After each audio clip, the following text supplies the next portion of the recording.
Barakatah Yahweh, Barakatah Yahushai, Barakatah Yahweh, Barakatah Yahushai, Barakatah Yahweh, Barakatah Yahushai, Yahweh, Ba'asham, Yahushai, Ba'asham, Rechakodash.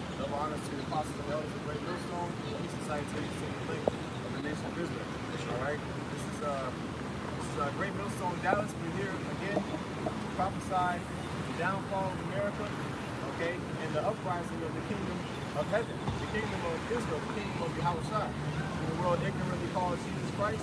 Okay, he's going to come back to redeem his people. His people. All right? So we'll go ahead and start off. This is Amos chapter 3, verse 1. Hear this word that Yahweh has spoken against you, O children of Israel, against the whole family which I brought up from the land of Egypt, saying, the whole family which the Most High brought up from the land of Egypt. Okay, so this word, this message here, is for the children of Israel. All right? Just want to make that clear. Verse 2. You only have I known of all the families of the earth. You only you have I known. Okay? If a brother got a phone, get the word known in that verse. All of this up. You only have I known. All of this up. Read that verse again. Amos 3 and 2. You only have I known all the families of the earth. Therefore I will punish you for all your iniquities. Right. So because the Most High has shared his laws, statutes, and commandments with us, and only us, we are getting punished because of it. Okay? We say us, we mean the nation of Israel. All right? The nation of Israel. Somebody get, I got it. Okay. You say you want it only, brother? No. You No, only have I slow. known.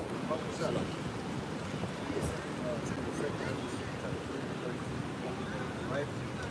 The Most High made a specific covenant with his chosen people, man. He chose us out of the multitude of people, out of the sea of people. He chose us, a small portion of people on the planet Earth. That's He right, chose to be his inheritance. That's right. This it's in the Strong's H3045, and that word in the Lashon Kodash is Yadah. The Strong's definition to know, to ascertain by seeing, used in a great variety of senses, figuratively, literally, come down to the biblical usage.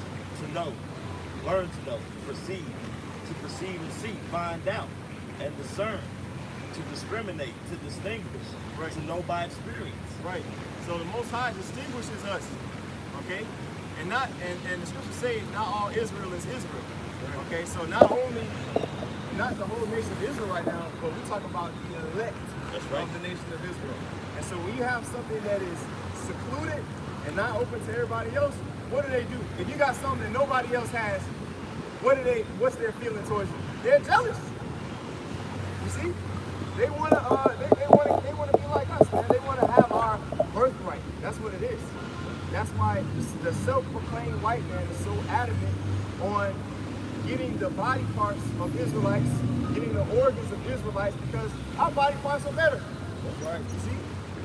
We are more advanced than Esau, the self-proclaimed white man. That's right. Okay? Because we have Deuteronomy that spiritual 7 and blessing. 6. Okay?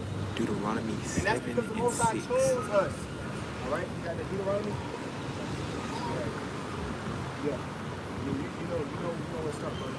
This is Deuteronomy chapter 7, verse 6.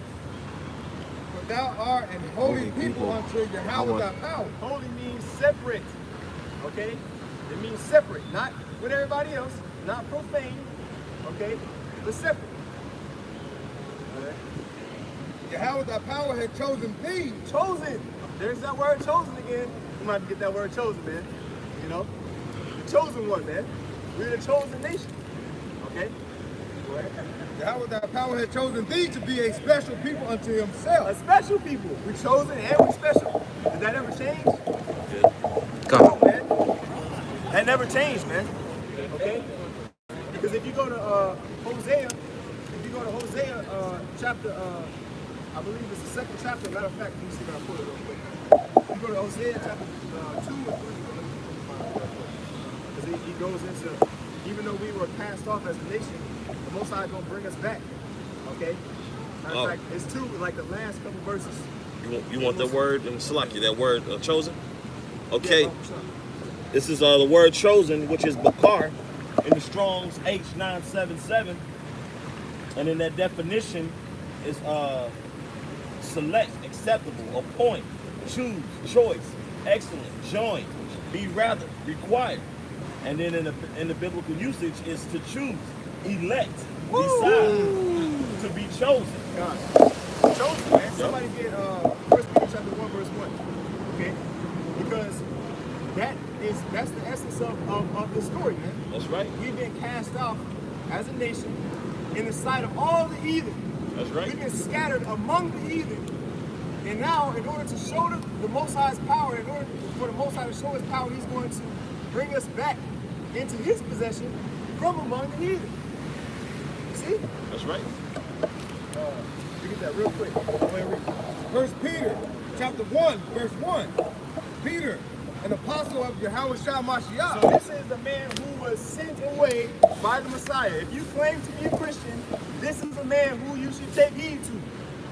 If you claim to be a believer in the Son of the Most High, you should listen to what this man has to say, what he wrote down for the believers in the Messiah. Peter, an apostle of Yahweh Shah Mashiach, to the strangers scattered throughout Pontus, Galatia, Cappadocia, Asia, and Bithynia. Right, not to the nations of, but to the, read it again, to the strangers.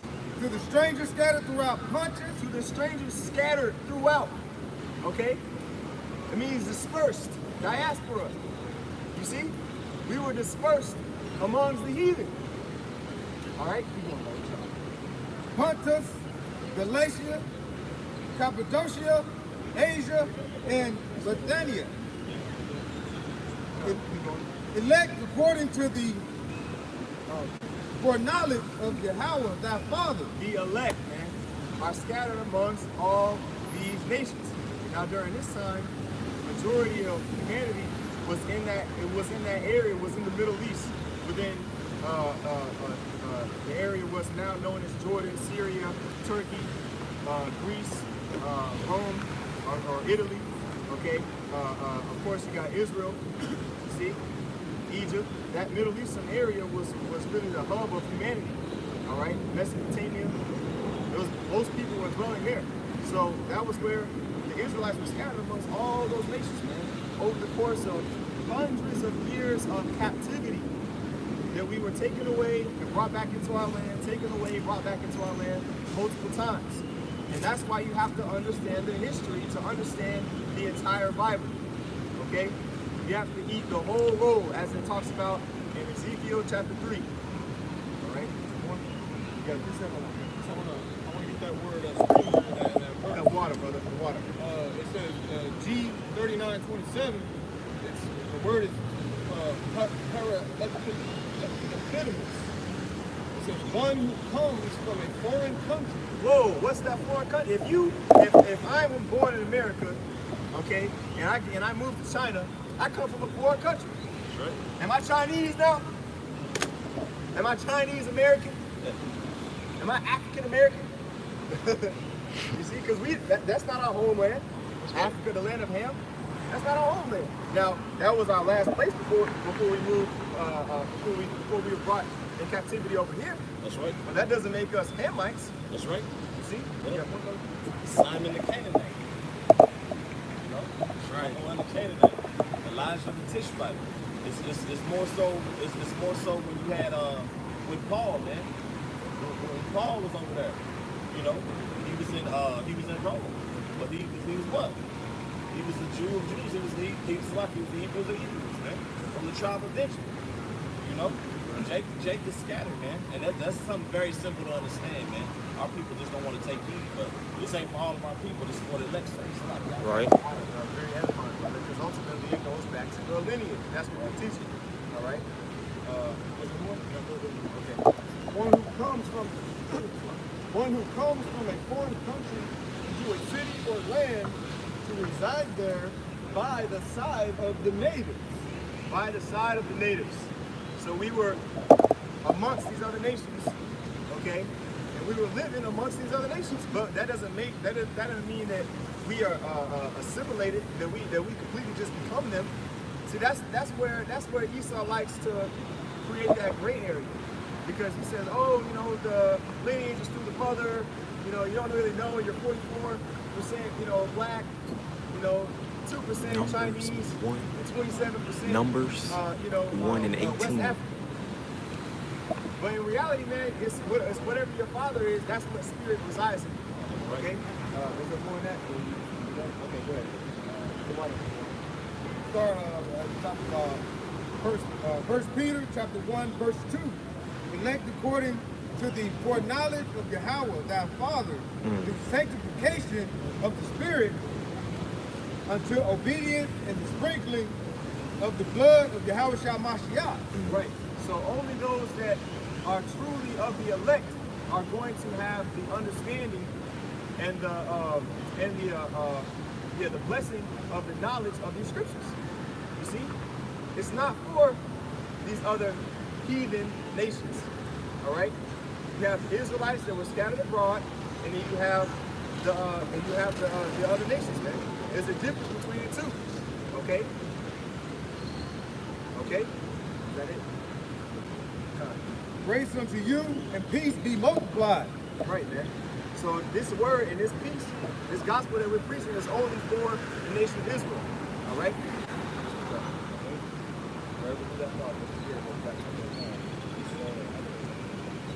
Amos chapter 3. I say get second Ezra, right? Get the ones that I call like latest and then we go backwards. This second Ezra chapter 2.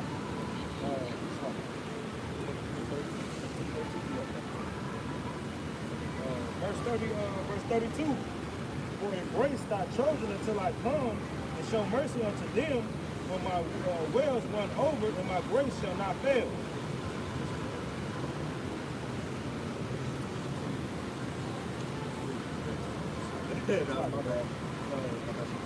Second Ezra chapter 3 and 32. Or is there any other people that knoweth thee besides Israel? Right. The answer is no. Ezra was asking the Most High, is there any other people that know the Most High besides Israel? And the reason why he was asking that was because if you read up earlier in the chapter, we were in captivity under the other nations. But if you go to Deuteronomy, what we just read in the 7th chapter, it talks about how we are set up as a special people above. Managers, they all work together. This is Deuteronomy chapter 7, starting at verse 6. For thou art an holy people unto Yahweh thy power. Yahweh thy power has chosen thee to be a special people unto himself, above all people that are upon the face of the earth. Above! We are over all the other people that are upon the face of the earth. Okay? It's super simple. The Lord said it. You can't refute it. It doesn't matter about your feelings. Right. Okay? How do you help people to all understand? This is Joel chapter 2, verse 27. And ye shall know that I am in the midst of Israel, and that I am the Lord your God. And Is that it? Yeah, that's good. You gotta finish that, bro. You got to. this is Second Ezra chapter 3, verse 32.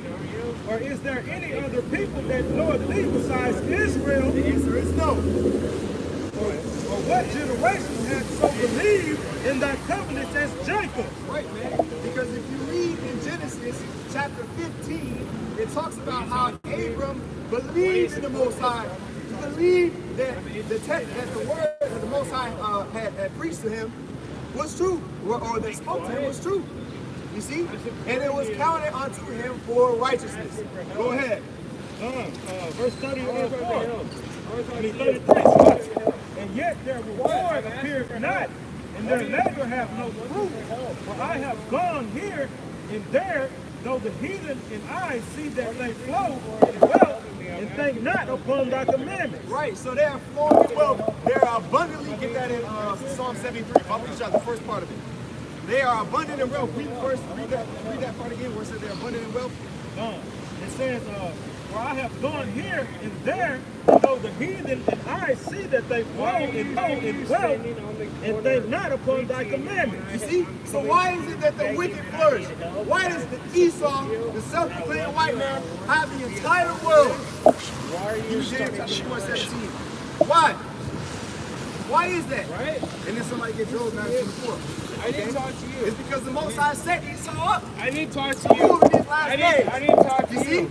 I need to Go talk ahead. to This you. is Daniel chapter I need to 4, talk to him. verse I need to talk to 17. This matter is by the decree of the watchers, Yep.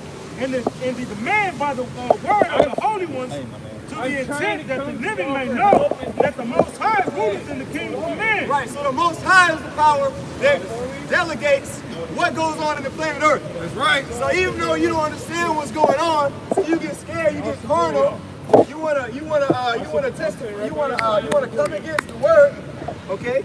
Because you're a profane man. That's right, you're brother. outside of the temple, that's why the Most High hates Esau. That's right. And if the shoe fits, wear it, man. That's right, brother. See, if you get cut, and if we talking about Esau, you get cut. Hey, that's on you. That's right. Because if you read Hebrews, what is that, 4 and 7? 4 and 12. 4 and 12.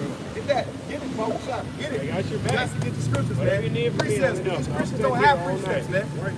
You see? Whatever you need from me, The let me Christians know. just have Stand right here. so-called I'm on love. the move. You see? You can be angry at These me as Christians, much as man, you they, want. all they I'm want right to here do with you. is perpetuate universalism, man. That's right. Okay? They want to perpetuate worship my God or die. Because that's the energy that the conquistadors came in when they came to the northern tribes of Israel, when they came to the so-called Native American Indians, the Incas, the Mayas, the Taínos. You see? Go ahead, brother. This is Hebrews chapter 4, verse 12. For the word of Yahweh Bashim Yahushua is quick and powerful, Quick and right. powerful, man. and sharper than a two-edged sword. What's sharper than the word? Because you get cut. That's right. You see? When your heart condemns you, man, your conscience condemns you, you know that you're guilty. You see? So them demons that's already festering in your mind gets riled up. Right. You see? They call out. They're trying to call out through your mouth if you have demons on you. You see? And they try to come against the word. To try to in the hopes of throwing off those who have little faith. That's why we have to have strong faith, okay? Because whoever comes up or whatever happens to us, we have to remember our first love. Get that in Revelation chapter 2. I'll find it exactly, you know. Yeah. Go ahead. Start at the top of Hebrews chapter 4, verse 12. For the word of Yahweh Bashim Yahushua is quick and powerful, and sharper than a two-edged sword, piercing even to the dividing asunder of soul and spirit, and of the joints and marrow, and is a discerner of the thoughts and intent of the heart. It's the discerner of the thoughts and the intents of the heart. We know that Esau's intent is to destroy us, man. That's right. Which is why we don't trust him. There's war in this heart. There's war in your heart, man. The self-proclaimed white man is guilty of his charge. That's right. You see? Guilty as charged, man. Slavery. All right? Homosexuality. All right? Satanism. Pedophilia. Bestiality. All right? All of these things the self-proclaimed white man is guilty of. Right. So we calling it out. All right? Revelation 3 and 3. Remember therefore how thou hast seen and heard, and hold fast and repent. If therefore thou shalt not watch, I will come to thee as a thief, and thou shalt not know what hour I will come upon thee. Done. Yeah, I'm sorry. Get Nahum 3 and 4. Yeah, read that again. This is Revelation chapter 3, verse 3. Remember therefore how thou hast received and heard. Right, we received and heard the word. We're supposed to never forget that, man. No matter what happens, okay? If you got cancer, all right? If you're in the face of death, all right? If you're just in a predicament where you just don't know what to do, don't forget this word has brought life into you, man. You see? Go ahead. And hold fast and repent. If therefore thou shalt not watch. How do you repent? How do you repent? What's the definition of repentance? To show remorse. And you show that by your works. if you really believe that the Most High is able to forgive you of your sins, then you show forth fruits meet for repentance. You see? Do the works that a man who believes will really do.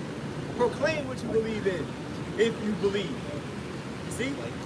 That's the difference, man, between one who believes and a person who is in a religion. You see? And like I said, you know, we preach to, you know, because we believe. And, you know, like I said, we out here, you know, prophesying and letting, you know, the so-called black, you know, the Native Americans know who they are. You know, so we're trying to, you know, keep preaching and going to get this, you know, we're ready for the kingdom, you know, overall. And that's what we out here to do, is just constantly preach. You know, so, you know, every brother out here trying to show themselves approved. You know, I'm going to Isaiah 61, verse 1. The spirit of Yahweh, thy power is upon me, because Yahweh has anointed me to preach good tidings unto the meek. And that's what we out here. We out here to preach good tidings to the meek. What's good tidings? The gospel. We out here to show the elect. You know what I'm saying? That you can't be out here in the, you know, in the so-called church. I was in church for 20-some odd years. What did I learn? Nothing. You know what I'm saying? When I got this truth, it was like a light that opened up. You know, it just shined upon me. Like, it was something that woke me up. You know what I'm saying? And let's go into, what's that? I tried to play What's your name? Isaiah 61? and I was sitting here Isaiah 61. Talking about that. and like, Isaiah 61. Next page, turn the page, bro. I'm sorry it didn't work out. Go ahead, bro. Read it. Let's get it. This is Isaiah 60, verse 1. Arise, shine, for thy light is come. That's what we're doing, man. We are shining forth our light that we received from the Holy Spirit, that we received from Yahweh Shai. Okay? Y'all turned me down. You see? Go ahead, brother.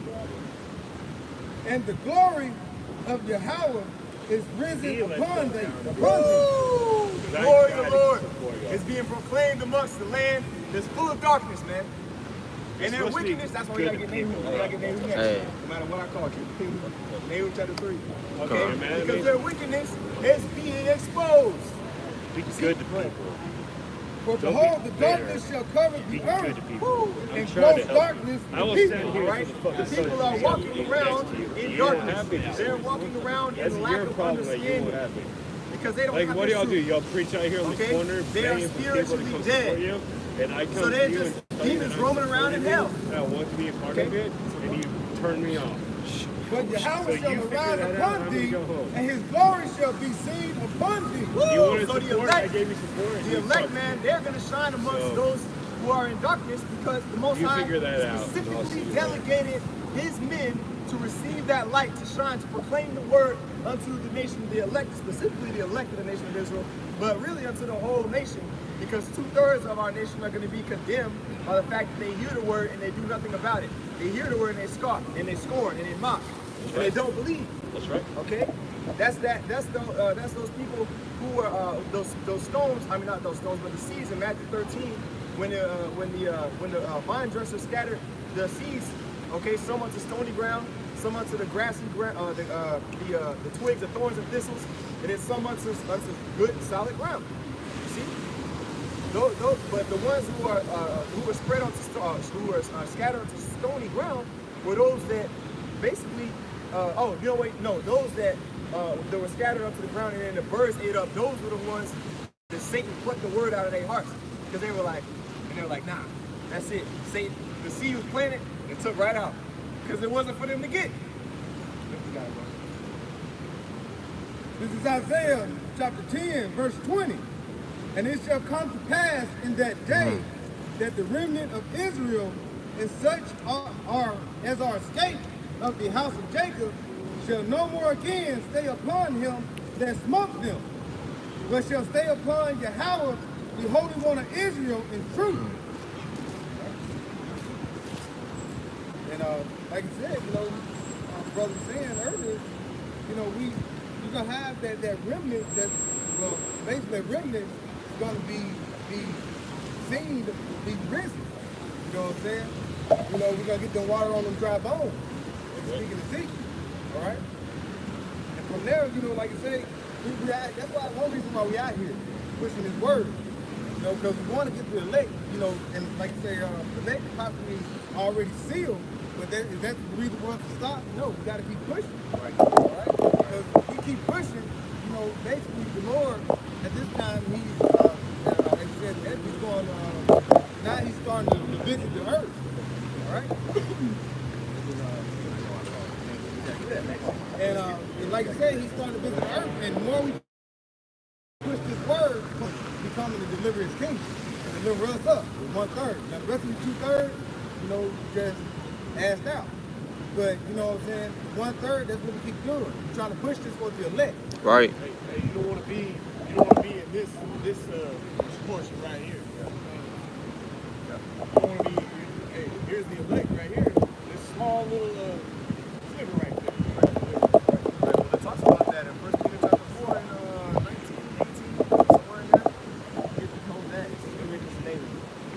This is Nahum chapter 3. Unless it fits. You know what I'm saying?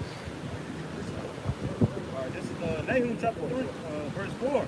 Because of the multitudes of the whoredoms of the well-favored harlot, the mistress of witchcraft, that selleth nations through her whoredoms, and families through her witchcraft, behold, I am against thee, saith Yahweh of hosts, and I will discover thy skirts upon thy face, and I will show thy, the nations thy nakedness, and the kingdoms thy shame. Somebody get that whore that sitteth upon the beast, okay? Because she has that golden cup that makes all the nations drunk, okay? She's brought out the souls of all these other nations by her whoredoms and by her wickedness, by her lewdness, okay? This blind devil whore right here, the great whore, all right, that sit upon the beast, this is representative of America in the Bible, man. You see, America does not like that. Okay, those people who are for America's prolonging, long live America, those people don't like this message because it's talking about them. Okay, and so if the shoe fits, wear it, man. It's as simple as that. Okay, because it's not only self-proclaimed white people that are going to be done away with, man. Okay, but also 2/3 of our people are going to be destroyed on this side as well, man. Like we mentioned. All right, but I want to bring this out here too. It's not about your skin color. It's about the spirit that resides within you. Okay, that's why we say self-proclaimed white man, okay, a so-called black man, because that's not really who they are. That's a name that was given to them by the Edomites. Okay. Hey, really, that was part of witchcraft.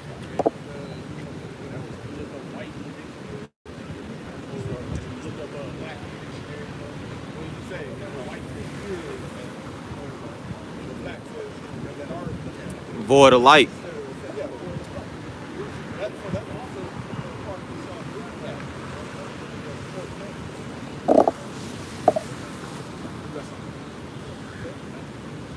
Matthew chapter 13, starting at 37, he answered and said unto them, he that soweth the good seed is the Son of Man, the field is the world, the good seed are the children of the kingdom, but the tares are the children of the wicked.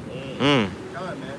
And that's really why it's so important to be able to discern the spirit. Okay, try the spirits by the spirit. As talked about in 1 John chapter 1, verse 4. All right. So we're not gonna run out of precepts tonight.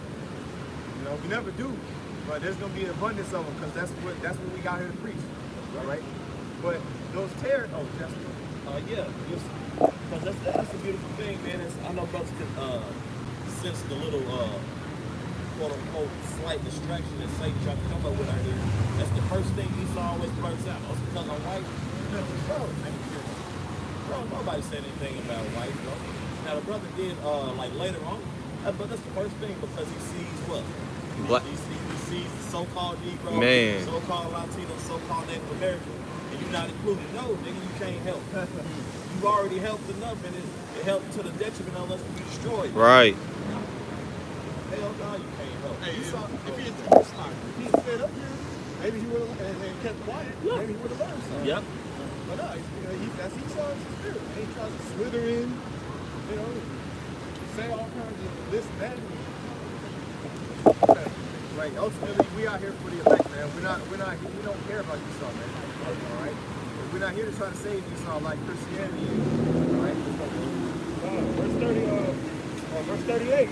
The field is the world, the good seed is the chosen of the kingdom, but the tares are the chosen of the wicked one. The enemy that soweth them is the devil. The harvest is the end of the world, and the reapers are the angels. Right, man.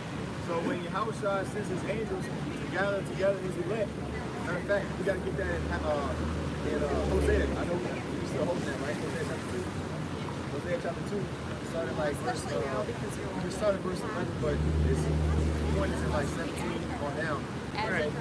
Because Yahushua is going to say, because you read a lot, but we gotta go back and read that. We gotta break it down.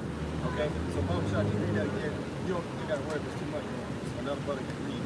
But Yahushua, read this again. Yahushua. Yeah. Just read it slow. Okay, this is Matthew chapter 13, verse 37.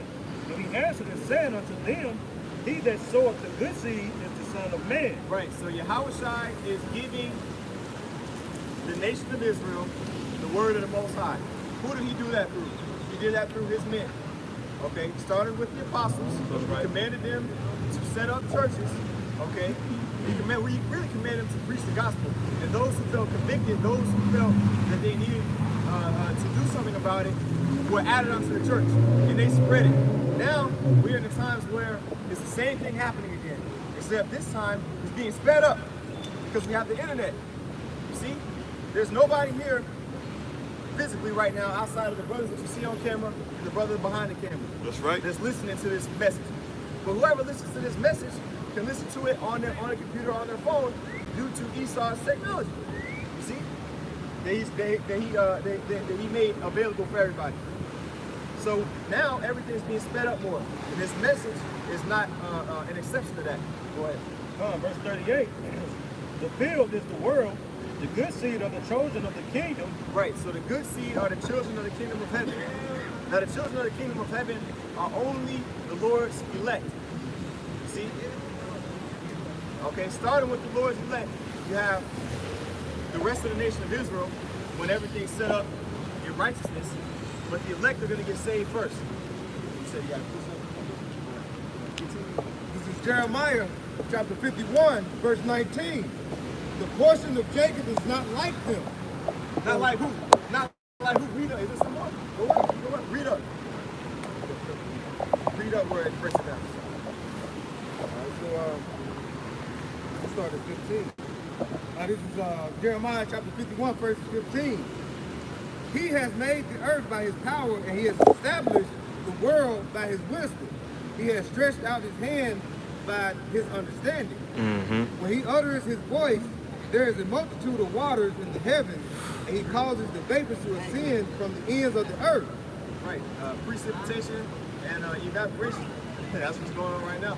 This is called controlled by the Most High. That's right. Go ahead. He maketh lightning with rain, and bringeth forth the wind out of his treasure. Right. See, the Most High, you can't make an ecosystem. Esau tries to enhance all those things with the HARP program and all these different with a tornado cannon or some type of cannon that Volkswagen created to stop the hail cannon. You know, Esau trying to manipulate the weather, you know, because he's wiser than Daniel, but the Most High is the one who originated the ecosystem. Okay? This is verse 17. Every man is brutish by his knowledge. Yeah, brutish meaning base, all right, carnal. See? Right. Every founder is confounded by the graven image. Right, because everybody's worshiping these idols, man. Everybody who's somebody, okay, in this world is worshiping a power that's not the Most High. Right?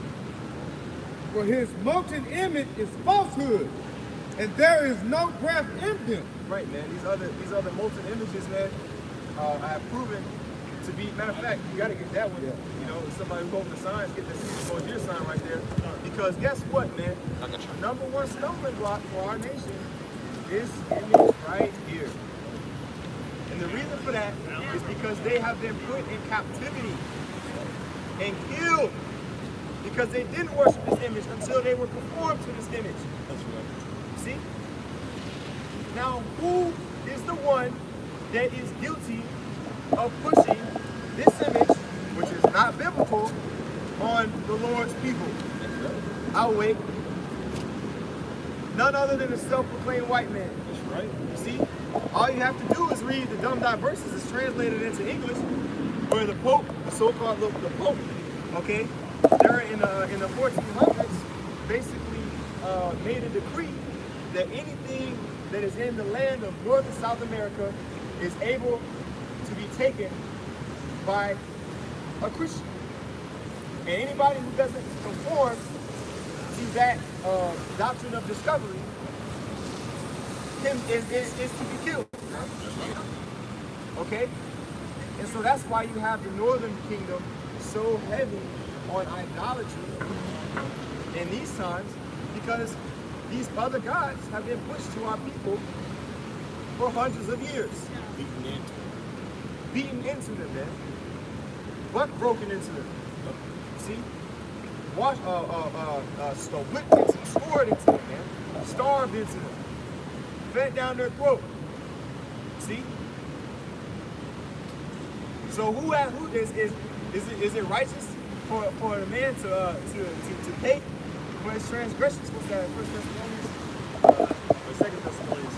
I'll find it. What did you read it?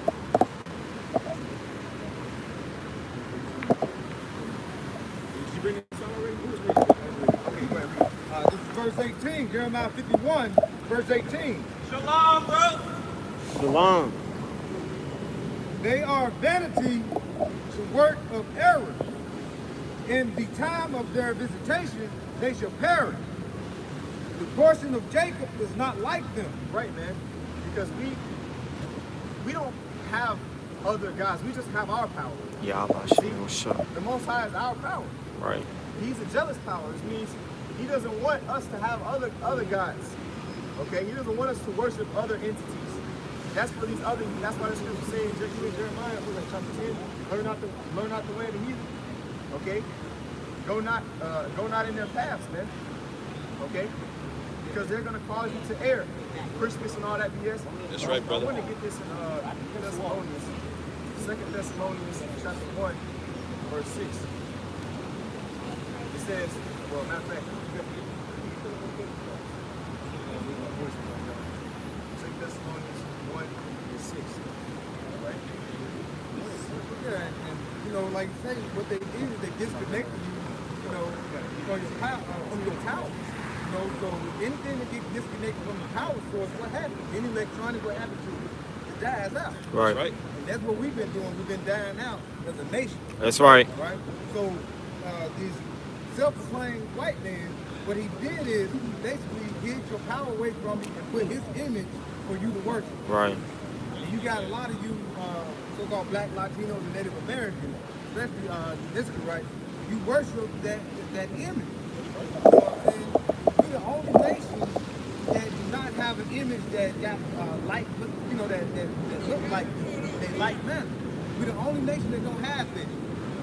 So you should ask yourself why we don't have that. Why we don't have someone that looks like us and not like men. That's right. You know what I'm saying? Like this image here. This image is basically, now we're not saying that this is the Lord, but if you had a depiction, this is somewhat of what he would look like. Like you say, he has that stealing the brands and burning the furnace. You know, rough paraphrase. But this is not a red man. This is a man of dark complexion, dark. All right? You know what I'm saying? So this is something that we got to look at. Right. You know what I'm saying? You can't just go and just listen to these pulpit preachers talk about that pork chopping preachers that go out and say, hey, you know, we should just do this prosperity, love. Color don't matter. You know what I'm saying? Yeah, love. I mean, there's love in here, but what is love? You know what I'm saying? Love is basically bound by these laws, statutes, and commandments. That's right. Done. I was going to land back. This brother said the heathen also know this. That when the the Israelites follow after the giants. They know that then they're easy to conquer. And somebody get that in Judah chapter 9. Yeah, there's a testimony that in, I believe, what was his name? What was the Ammonite? I know you're talking about, but he Azariah. Yeah, they got together and said, and we'll find it. I don't want to push it. That's a beautiful point. Our people have been conquered, man. Everybody want to find themselves, and everybody up here, like the brother just explained, man. Brother's been in Christianity, brother's been so-called into Buddhism, Islam, all that BS, man. But Yahweh Shah had mercy on the Akram, man. And then woke the men up. When I was out through the Spirit, I believe I'm amongst those men who are the elect, you know? Judith, chapter 5, it says, verse 20. Now therefore, my Lord, Achior, that was his name. Achior the Ammonite. He was stitching to Holofernes, he was in Assyria. Yeah, Akawar. Yeah. Brother Light, the Ammonite. Yeah. It says, now therefore, my Lord and Governor, if there be any error in this people, and they sin against their power, let us consider that this shall be their ruin, and let us go up, and we shall overcome them. That's what Psalm 79. That's right. Because that's ultimately what their sentiment is, man. Their sentiment is overthrowing us by getting us to go off by power. Were you in Jeremiah chapter 50? If you want, go to Jeremiah chapter 50. Yeah, Jeremiah chapter 50. And it's like 20 something. We're talking about their golden, they are caused to let it stray there like a sheep. No, I got you. Jeremiah 50 and 6. Yeah, 56. Jeremiah chapter 50, verse 6. It reads, my people have been lost sheep. Their shepherds have caused them to go astray. They have turned them away on the mountains. They have gone from mountain to hill. Right, they've gone from one government to another. Okay, from one philosophy to another, wandering to see who they should follow. You see, because our people need a power to follow. That's why it was so easy for Ptolemy Soter, okay, the man who set up the image of Serapis Christus, to impose upon our people as a power to worship. That was the origin of Christianity. Since you want to talk about origins, okay, let's look at the origin of Christianity. Where does it go back to? Paganism, okay? It goes back to paganism, man. When you go and research Serapis Christus, all right, this was a god that was set up during the Grecian Empire, okay, in the land of Egypt, you see, and it was pushed as an image to follow, and whoever didn't worship that image was pretty much put to death. You see, and so that image transposed, because there were Israelites amongst that area. That image transposed into this image during the time of the Renaissance. When you fast forward 2,000, almost 2,000 years, okay, this man set himself up as the Messiah. And this was around the time, matter of fact, this image of this man right here, you gotta get this turn around. Caesar Borgia, this man right here, his dad, this man right here, no, I'm sorry, the dad ain't on there, but his father, okay, Caesar Borgia, Pope Alexander was the one who wrote the Diversus, okay? He was the one who basically said it's okay to come over here and spread Christianity as an evangelist in the name of Jesus. See? So we're going into origins today. All right? Who has something? They knew that the northern kingdom was over. Oh yeah. I just want to throw that out there. They didn't stumble upon the slave by accident. That's right. They were talking with Queen Isabella and what you said,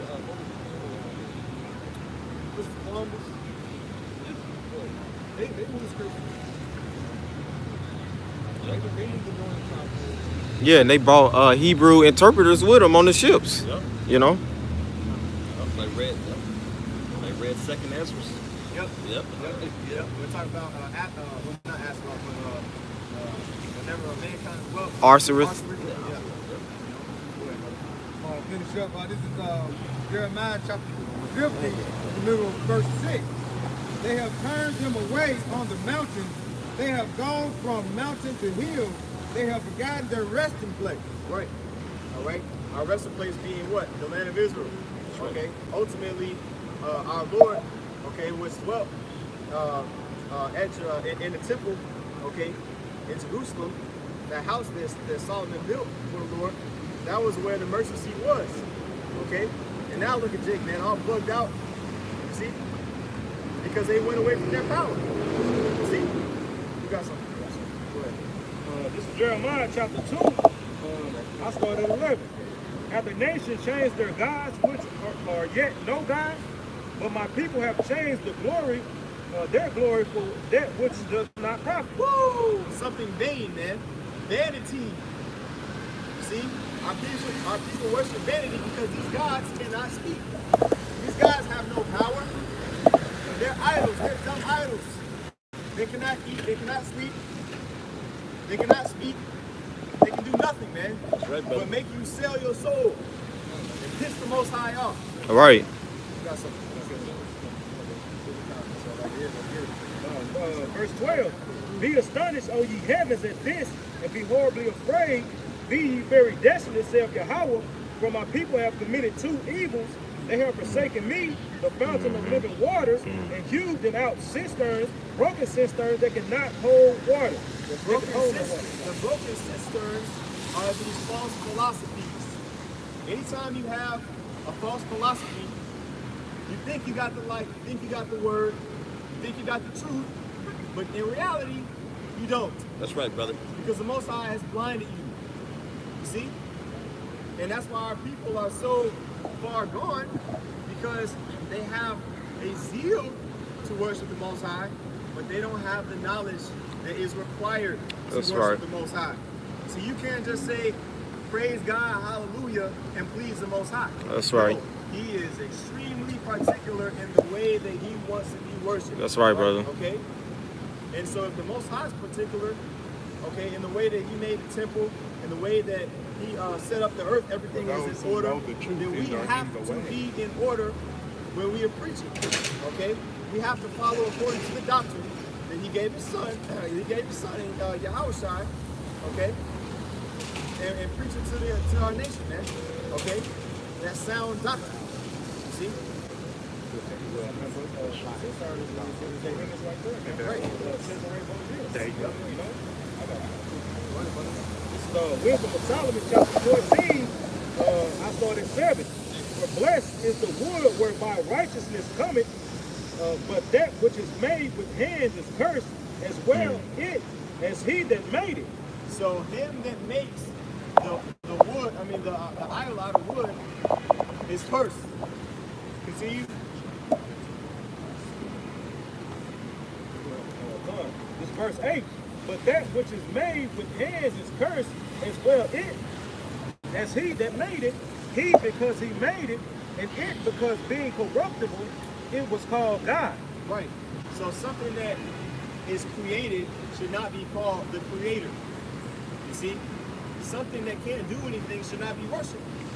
Because there's a higher, you're not giving the credit to the power that made it. That's right, brother. You see?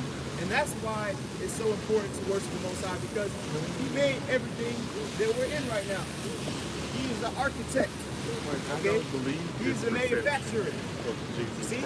This rain that we're sensing, our nervous systems that we have in our bodies to feel the rain, the voices that we have, the eyes that we have, the noses that we have to smell and taste, the tongue that we have to taste, all these senses were given to us from the Most High. Right? You see? Not a false God. This is the word idol in Strong's Concordance, H457. Allah y'all. I'm saying, it says, of not. Good for nothing. Woo! Worthless. Worthless, man. Alright? It's worth more, if you make an idol out of wood, it's worth more for firewood than it is to bow down to. That's right. See? like a degree worth better. You know, May I ask y'all a question? You know? Do y'all call God, or when okay, because God has multiple names. Do y'all call God, or do y'all use the name Allah for one of the names of made God? shall be punished together with him that made it. Therefore, even upon the idols of the Gentiles shall there be a visitation, because of the creature of the Most High, they are become an abomination and a stumbling block to the souls of man, and a snare to the feet of the unwise. Right, man. So these idols, the gods of the other nations, the reason why they are not only worship is because they are absolutely worthless. See? Absolutely worthless. They're good for nothing, man. And we're just calling it out. So anytime you see these other nations with that big ass Buddha thing in the, I went to a Moabite ball, you know, I got lost, I didn't know where I was, and it was a big ass statue of Buddha, like, at least 2 feet tall, man, all right?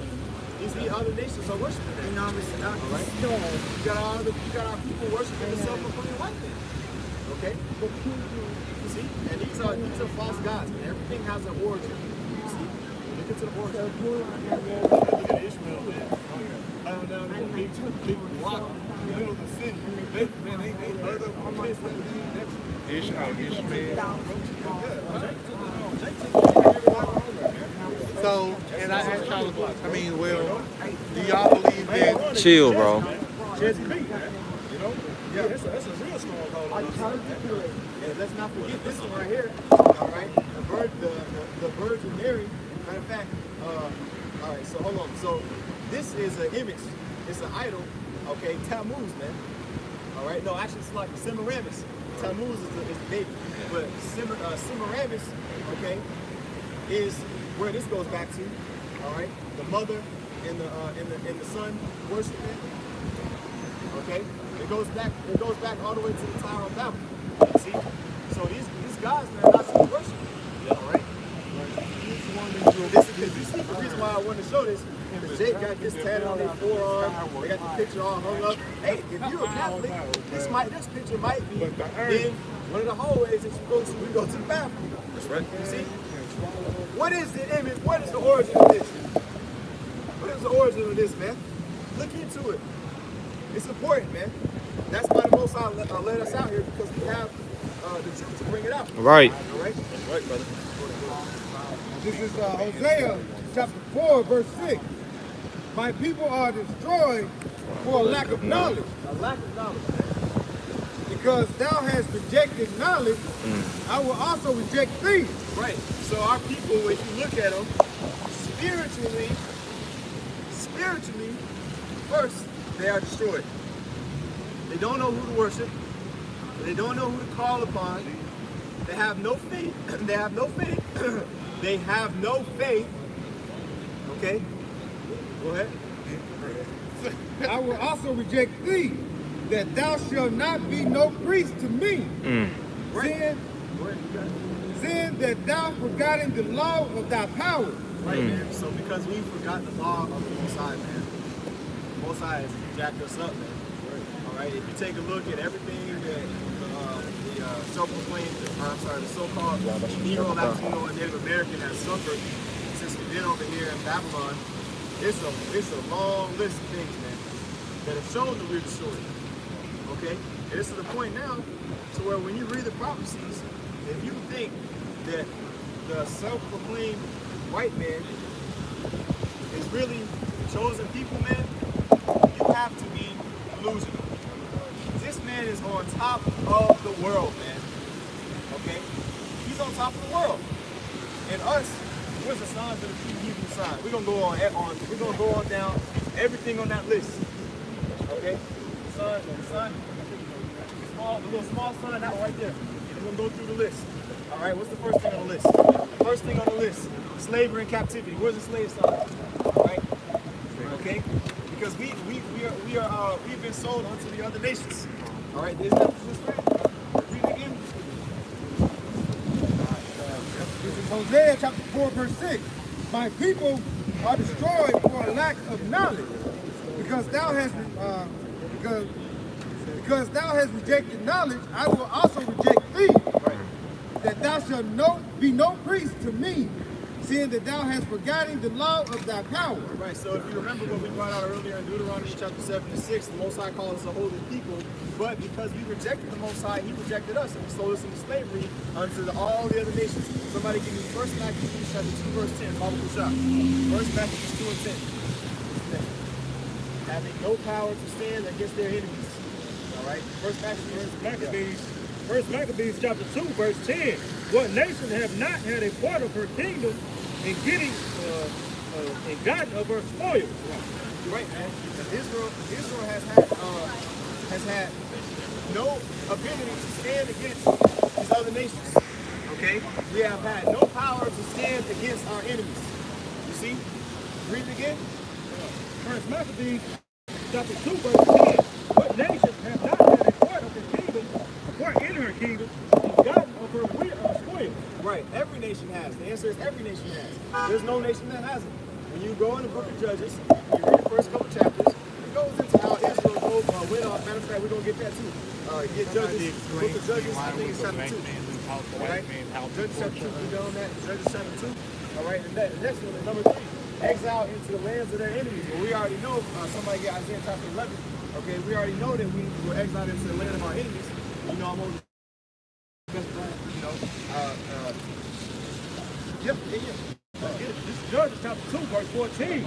And the anger of Yahweh was hot against Israel. He delivered them into the hands of the spoilers that spoiled them, and sold them into the hands of their enemy round about, so that they could not any longer stand before their enemy. Right. And so to the point where we weren't even able to stand against our enemies. He brought us down that road. Okay, to where he had to set up judges in the earth.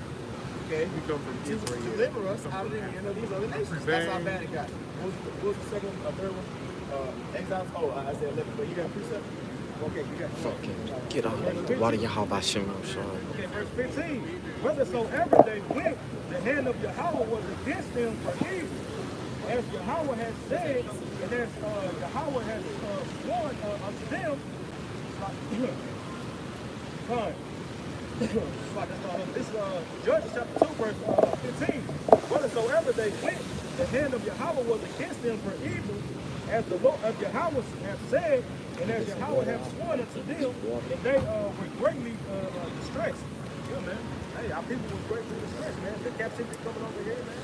Okay? Yeah, on the beginning, man, our people were coming in captivity, man. And everywhere we went, the Most High was against them, man. That's why our people wanted to get there.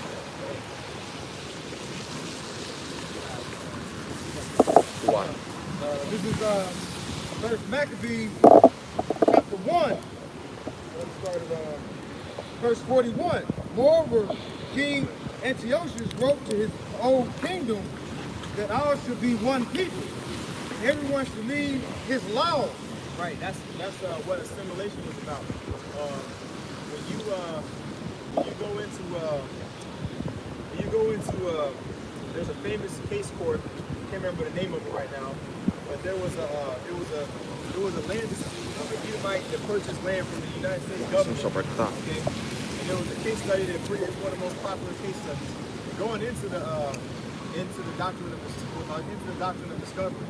All right, when basically it was pretty much mentioned in law that, like, yeah, according to the doctrine of discovery, this is why you can't buy the land, basically. But the man who made the decision, who made the final decree, basically explained that. Hey, hold on, read the scripture again. This is First Maccabees 1, verse 41. Moreover, King Antiochus wrote to his. That's it right there. Okay, he explained a lot. He explained that over the course of time, when they came into America, when the Edomites came into America over the course of time, they faced a lot of resistance from the natives, all right, from the northern tribes of Israel. Okay, and over time, they continued to lose battles and lose battles and lose battles, ultimately until they assimilated. Okay, and assimilation with these other nations is something that the self-proclaimed white man started. Okay, He's the one that perpetuates this. Okay? That was the point I was trying to make. Go ahead. In the middle of verse 41, that all should be one people. And Hey, Christianity, all right? Catholicism, universalism. Everybody is one. Why can't we all just get along? Why is there so much contention in the world? Why can't everybody go to heaven? You know? Everybody wants to just dwell in peace amongst each other, man. Okay? When there is no peace, if you look at the world, maybe we would have a model to follow after. Somebody give us somebody who can follow this people. Okay? That looks like this man right here. You know? That is of the seed of Esau. See? There's no peaceful Edomite, man. Right? like I said, this is King Antiochus, like I say early in the scripture, when people got their crown, wickedness spread throughout the whole earth. And basically he gave a decree that basically you cannot go by your law or go by your law, statute, commandments, or just worship your power, or you can be put to death. I'm going to jump down to First Maccabees chapter 1, verse 44.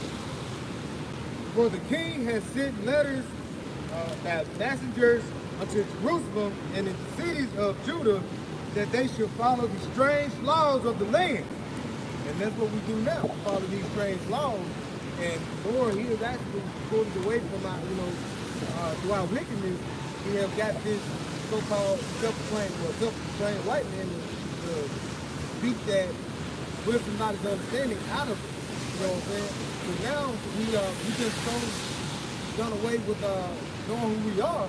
We basically don't even try to come back to our power. We stick to the laws of this land, to this wicked society. You know what I'm saying? So we have to basically come back to our understanding. Right. It says in Isaiah 33 and 6, wisdom and knowledge is the stability of our time. Therefore get wisdom. Right. And so we have a specific amount of time to do that, man. Which is now. You see these days coming fast, man. Time for Jacob Shovel coming fast. This is a simulation of the Google definition. It says the process of being similar to something. And what is that process? Like the brother had said, they have made laws, you know what I'm saying, that our people couldn't keep our traditions, man. Okay, you either get put to death, man, if you kept our traditions, man, you know, you get put to death, man, if you don't follow the way that they want you. That's their process, man. Yep. Okay? Follow after Jesus or God. You know, that's really what it was when Esau came over with the sword. Okay, he never put a sword down because he had to implement his power. He had to implement his God. You know, now that's not our God. Caesar Borgia is not our power. That's a false idol. Serapis Christus is not our power. That's right. They did that even back in the Spanish Inquisition.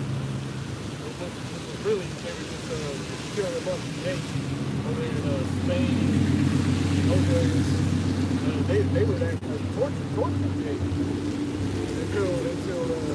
until he confessed the so-called Jesus Christ. They would tie his hands behind his back and lift him up. Pick that up, man. Spanish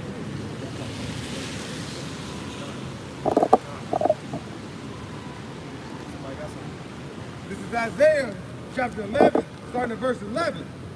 And it shall come to pass in that day that the Most High shall set his hand again the second time to recover the remnant of his people. All right. Go back to what we read earlier in 1 Peter chapter 1. All right. That letter that was written to all of those people that are scattered amongst the nations. All right. The elect. Okay. Let's talk about the same thing here. Verse 11. And it shall come to pass in that day that the Most High shall set his hand again the second time to recover the remnant of his people. All right. We were scattered amongst all nations. You see? Who was scattered amongst all nations? The so-called black man was. All right. This isn't where are we from? Where's our native land? Don't say Africa, man. Esau, see, he can just say that so because we just dark. We both dark. We're not Hamites. When you read that in Exodus chapter 10, all right? There's more set of difference between Israel and the Egyptians. That's right. So wrong, that's wrong. No? Well, Exodus, that's Exodus 11. Oh yeah, could be 11. Yeah, 11, yeah. A very sick and diseased. Oh, Isaiah 2. The whole head is sick, or is that what? Where it says the whole head is sick, right? Because our people are very sick. Can they see that on the common board, Mike? Can they read this? Come on, brother. Very sick and disease-stricken people. Come on. All right, spiritually sick person. Oh, well, yeah. Yeah, the whole head is sick. No? Hey man, because that's why the Most High struck us with blindness, okay, spiritually. Okay, he struck us with deafness spiritually. All right, he struck us with a short lifespan. All right. Yeah, I mean, bring it out. You know what I'm saying? Find it. I'll find it. This is Isaiah chapter 1, verse 3. The ox knoweth his owner, and the ass his master's crib.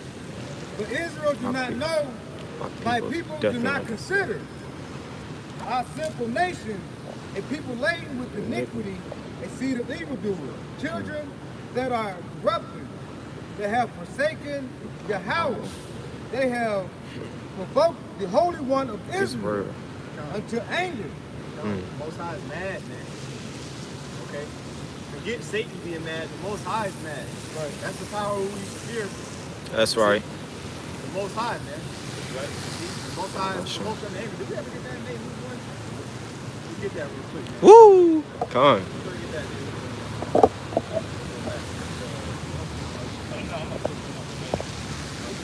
Nahum chapter 1, verse 2. The Most High is jealous, and Yahweh will venge it. Yahweh will venge it in his furious. Yahweh will take vengeance on his adversaries, and he will receive wrath for his enemies. Yeah.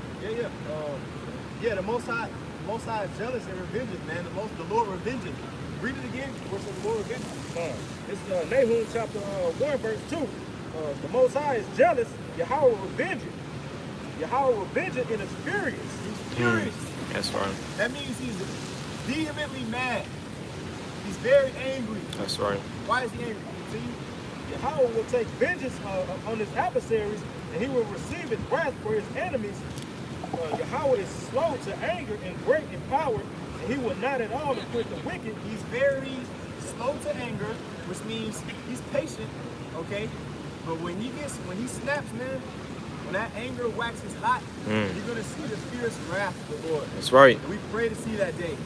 We pray to see that day. Now, why have I never heard this in the church? Right. Why do I never see a Christian? Where's vocab alone bringing out Nahum? Can somebody please tell me why he doesn't bring this out? You see? Because these Christians, man, their energy is set on debunking the Israelite doctrine. See, we're going to start to see more and more people that call themselves Christians come against the men of the Lord. And it's going to be like, we're in the time of Acts, we say it all the time, all right? Every time the word of the Lord was preached, there was a great division among the people. And nobody, it was either one side or the other. So we have to choose which day we serve, man. All right? Because we're not saved to the end. You can forward, both God take the spirit off of us at any time. That's why it's extremely important to maintain the faith.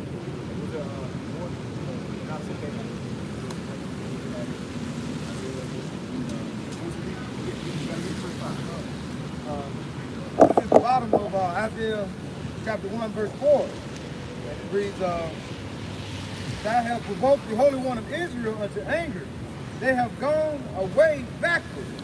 Right. Why should ye be stricken anymore? Right, stricken like scourged or chastised. The question is why. Okay? The reason why the Most High asks why should our people be stricken anymore is because they don't learn a lesson. Just beating a badass kid, man. Because our people are extremely disobedient, extremely hard-headed. They want to get right for nothing. All right? It doesn't please the Most High to wipe us out as a nation. I mean, not as a nation, but to wipe the 2/3 of our nation out. Okay? to destroy them in his fierce anger. It doesn't please him to do that, but he has no choice because they're so hard-headed, man. They won't hear. That's why we brought that out in Isaiah 2. 1 and 2. 1 and 2. You know? Ye will revolt more and more. The whole head is sick, and the whole heart faint. Yeah, the whole head is sick, man. All right, the whole body. When if you got a head cold, your whole body feels like trash. All right, so from Judah all the way to Issachar, from top of the 12 tribes chart all the way down to the bottom of the 12 tribes chart. Okay, all of our people, man. Okay, all of the people within these specific tribes are guilty. Okay, of transgressing the Most High, man. That's right. All right. So next, or is that it? Okay. We ain't got to hold something. So next, what's the next one? At the bottom, okay, it was at the bottom, socially, with other races high above them. All right. There's a scripture in Psalms that right upon our heads. You know, at the last name of the verse. I got one. Okay, Deuteronomy 28:43. Right. The stranger that is within thee shall get up above thee very high, and thou shalt become very low. But the nation, all the other nations, the nations are above us over here, man. They the head of who to tell, man. That's right. What it's talking about right here in Deuteronomy 28:43. The stranger was the heathen that is within thee shall get up above thee very high. They come over here, don't pay taxes. They get loans, low interest rates. They come over, they get taxes. I mean, a loan on their business for like 5 years before you start even paying the taxes on, man. Meanwhile, so-called Negroes like the Native Americans come over here since day one and can't get shit, man. The stranger that is within thee shall get up above thee very high, and thou shalt come down very low. That's why we don't own nothing right now, man. That's why we're in a low state.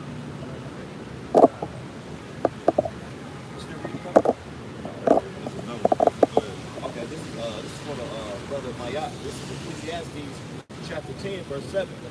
I have seen servants upon horses and princes walking as servants upon the earth. Hey man, that's those princes walking as servants upon the earth too. Yashrala, man. That's right. Israel, man. Like the brother was just going into, man. You know, our people went off against the law, statutes, and commandments, and we're being punished for it, man. So it makes sense to have things that are going when you turn on the news. When Jake off the south side of Lamar, like the story is fishy as hell, but the Edomite cop, she said she thought she walked in her apartment and seen Jake in there. Hey, that's a part of the curses, man. That's right. That's a part of the curses. That's right. Oh, they had a phone. I thought it was a gun. But you in the wrong house, though. Yeah. I feared for my life. That quote unquote fear for their life is nothing more than a reflection of the curses that was put on Yashrala, man. That's why Jake succeeds over here and everything, but still ain't got shit like the brother went into. That's right. How is it that Jake is getting all this damn money stolen from him? Curse. Kevin Garnett just got $77 million in embezzled from him, man, over his career. 77 million, made over 326 million, and got 77 million stolen from him, from an account, from an Edomite. Wow. And it's for trusting in your oppression too, man. See? That's not in it. You know, Those curses. from that love for yourself. This is Isaiah chapter 51, verse 21. Therefore hear now this, thou afflicted and drunken, but not with wine. Thus saith Yahweh thy power. And thy God, thy power that pleadeth the curse of his people. Behold, I have taken out thine hand a cup of trembling, even the dredge of the cup of my fury. Thou shalt no more drink it again. Right, so the dregs of the cup Most High's fury. It's the last of the Most High's wrath that he's had toward his people. You see? Now keep in mind, when you go to church, they don't bring out prophecies and break them down precept upon precept. You see? This is not like the way the Christians do, man. All right? Because the Bible talks about that, precept upon precept, line upon line, here a little, there a little. That's how you really learn the Bible. You read the book of Romans, okay? Paul was quoting the Old Testament. He wasn't just quoting the whole chapter, and then the next thing he said, he was quoting the next chapter. Okay, he hopped around, okay? Different books, different chapters, man, to explain to you the point, all right? All the way to the last one. Verse 23. But I will put it into the hand of them that afflict thee, which have said to thy soul, bow down, that we may go over. And thou hast laid thy body as the ground, and as the street to them that went over. So we are at the bottom socially with other races. Other races high above us. Okay? When it comes to their social status, their financial status, financial privilege, okay? Their living situations, their job opportunities, they are by far more plenteous and more luxurious than our choices. And that's set up systematically. It's a term called institutional racism. Okay? This has been well documented. Everybody knows that it's easier for an Edomite or a self-proclaimed white man to thrive in this world than a black, a so-called black man, or an Israelite. And that's due to the curses, which we're going to get to. Okay? But, is that it? Okay. So next, you got that in your mind. Next, we're going to get to the next point. All right? We have lost the true knowledge of who we are, and we will be called by many scornful nicknames, okay, other than Israel or Hebrew. We'll talk about that in 1 Kings. All right? Well, here's what you got. It's Jeremiah chapter 17, verse 4. And thou even thyself shalt discontinue from thy heritage that I gave thee, and I will cause thee to serve thy enemies in the land which thou knowest not. For ye have kindled a fire in my anger, which shall burn forever. A land which thou knowest not. That means we're not going to be in our land. You see? We're not going to be in our homeland, which is just true. We're not in our homeland, man. The Most High took us out of that. Why is that? Okay? Somebody get 1 Kings chapter 9, start at verse 7 through 9. Okay? And that's going to answer that question. All right?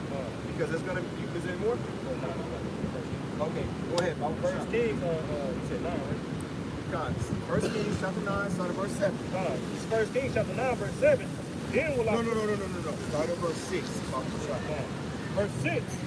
If ye at all turn from following me, ye are your children, and will not keep my commandments and my statutes which I have set before you, but go and serve other gods and worship them. Pause.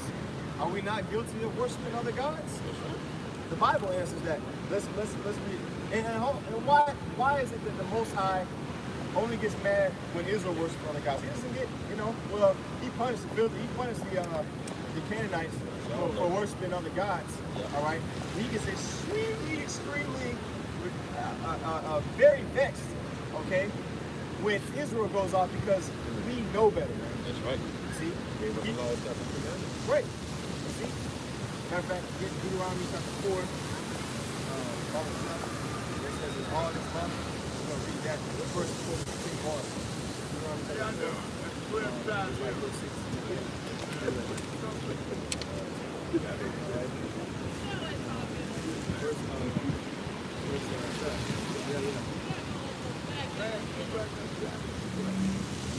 Deuteronomy chapter 4, verse 7. For what the nation is there so great, who has the power so nigh unto them? And as Yahweh thy power is in all things that we call upon him for. Right. The Most High is close and nigh unto the nation of Israel.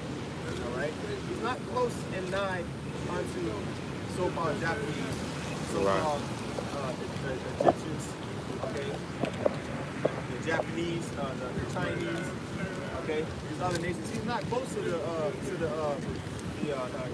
Indians, okay. He's close to the Israelites. This is why they're known for being a spiritual people, man. All right. Oh yeah, he counts them as a spittle.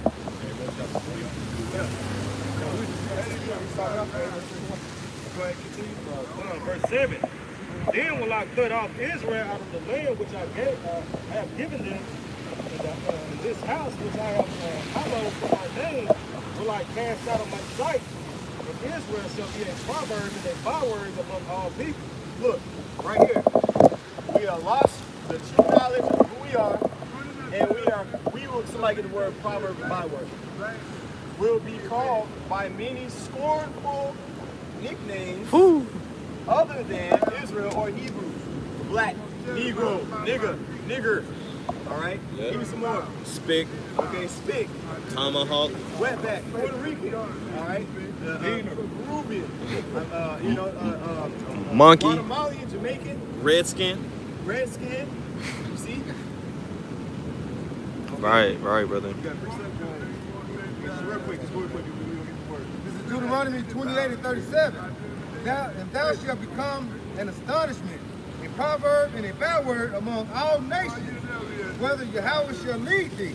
Who gets talked the most trash Man, to? nigga. Who gets looked down the most upon here and in all other nations? Because it's not just in America where they make fun of Jake. They make fun of the Israelites over there in China. Yep. They got shows where they paint their face. Black ghosts. Huh? What they call them, black ghosts, something like that in China. The black ghost.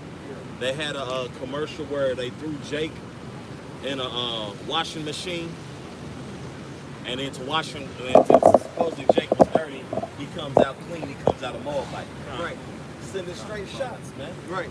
Saying that we dirty people, man. In reality, man, Moabites might be the filthiest. Man. All they eat is pig.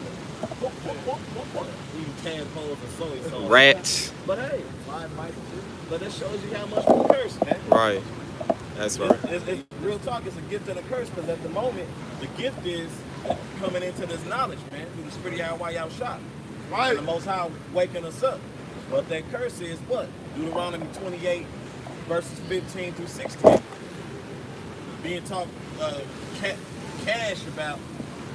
But turn on the TV, who all you see? Jake. We bring in everything.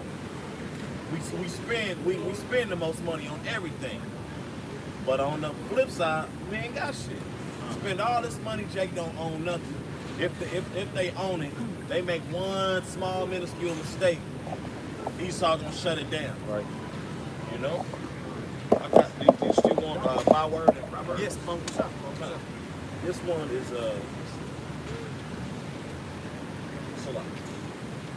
this is proverb. This is in Strong's H4912 in the Lashwan Kodash. I believe it's Mashal. And that Strong's info is usually a metaphorical nature, hints, a smile as an edge, a poem, discourse, byword, like, parable, proverb. Let me get the biblical usage. Similitude, parable, saying, aphorisms, sentences of ethical wisdom, ethical maxims. Right. So whatever quote unquote ethnicity you come from, you know, you become that. Like the brother was going into. You become a spick, okay, beaner, Right. Yeah. a nigger, Nigger with the R on it. porch monkey, coon, tar baby, Gorilla, monkey. yeah, gorilla, Oh yeah. you know what I'm saying? Wetback, red man, redskin, Black Hawk. Hell, you become a team mascot. Yeah. You feel some type of way about it, you should get over it. Right. You niggas sit here and plan a 9/11 massacre. I'll never forget. I forgot about 9/11 today. Yeah. Until you look at your phone. Right. Where were you 9/11? Sleep? Yeah, no, honesty. Yeah. I had just graduated high school. I was asleep. And my pops called. Oh shit, that happened? Oh man. Yeah, I'm see what I'm gonna eat. You know what I'm saying? Because this isn't our kingdom, man. That's right. That's right. The people that were most devastated, you know, damn Edomites. That's right. They got shook because they saw it. America. I can see the song. Wasn't that America. God shed His grace on me. Look at that. All right. The Most High tore down their dreams, man. Right. That's right. Then I got a byword for it. This is Strong's H8148. Shout out your now. That's a taunt. That's it right there. Yep. Come here, nigger. Yep. Woo. This is the biblical usage. Sharp word, sharp cutting word, taunt, a give. So somebody going at you. Remember how I used to cut you? You know, I hear stories from my uncles and aunts and parents. Nigger. You know, when they segregated, when they desegregated the school. And Edomites was poking at our parents and aunts and uncles. You know? Nigger. Coon, what are you doing here? You know? It's a derogatory statement. That's right. And it really has a negative effect on your psyche. That's right. You know what I'm saying? No matter how mentally strong you are, if you're constantly getting told you're a piece of shit by everybody who's in power, Right. you're gonna eventually think, I am a piece of shit. Yep. Right. See what I'm saying? But in reality, see, that's the thing. That's why Esau is being exposed. We read that in Amos chapter 3 where this girl is being looked up. Hey, what's up? You got that? Okay, cool. So what was he holding? Not that. He's reading that, right? Is there more? Okay, good. This is 1 Kings chapter 9, verse 8. And at this house which is high, everyone that passeth by it shall be astonished and shall hiss. And they shall say, why have Yahweh done this unto this land and to this house? And they shall answer, because they forsook Yahweh their power, which brought forth their fathers out of the land of Egypt, and have taken hold upon other gods, and have worshipped them and served them. Therefore have Yahweh brought upon them evil, upon them all this evil. Right. And so the reason why the Most High put us in captivity, obviously, is because we're following other gods, which answers the question that I posed earlier. Why is it, okay, that we were brought into captivity? All right? Because we forsook the Most High. All right? So He forsook us in return. All right? That's that. Is that it on that?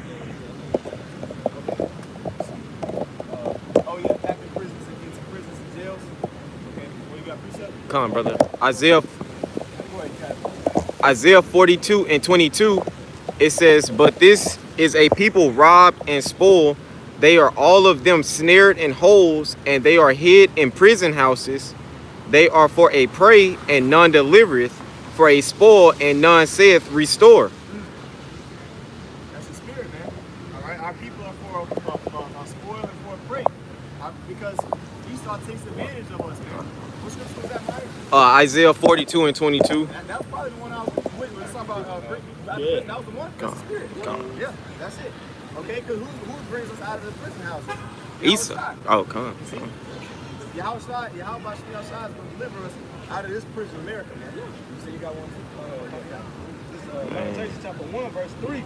Judah is going into captivity because of affliction and because of great servitude. She dwelleth among the heathen. She find no rest. All her persecutors overtake her between the straits. Right, man. So when it was rounding us up, when the self-proclaimed white man was rounding us up, man, okay, put us in the boats, guess what? We were going into captivity. And we are still the ones who fill up a majority of these jails, man. That's right. Okay?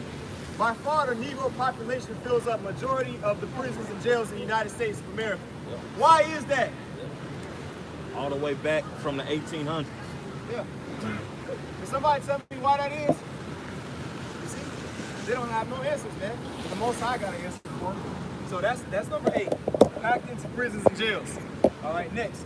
And non-prosperous people. Get, what's that in Haggai chapter 1. All right? You can start at like verse 4 or 5. You know what I'm talking about? Man. Yeah, that's it. Yep. Start at like what at the top of where we're talking about that top. This is Haggai chapter 1, verse 4.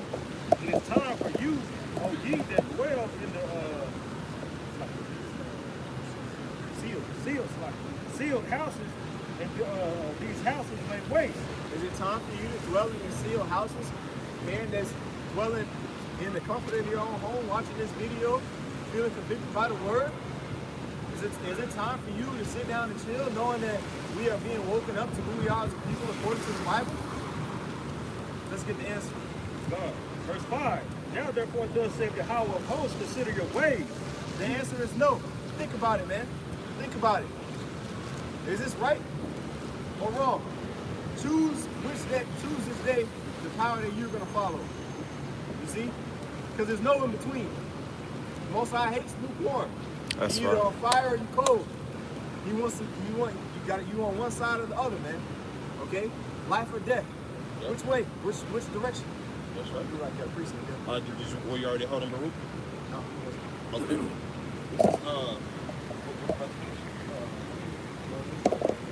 Okay. Okay, this is Baruch chapter 3, verse 8.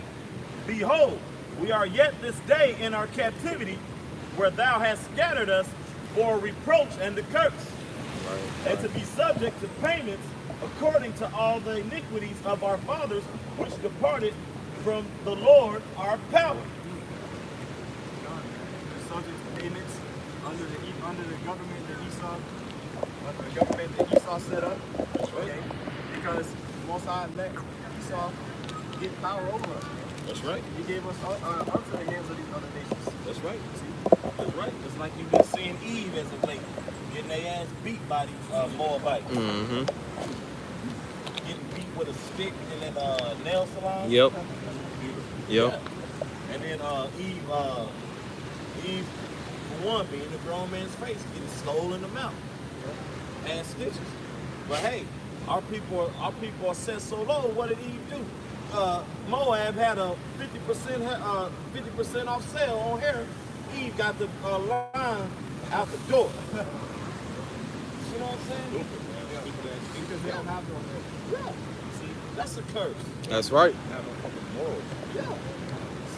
That's the reason why they don't have no morals. They don't have no morals. They have morals. That's right. They wouldn't even let them in two at a time. Mm-hmm. That's a slap in the damn face, man. Yep. 2 niggas at a time.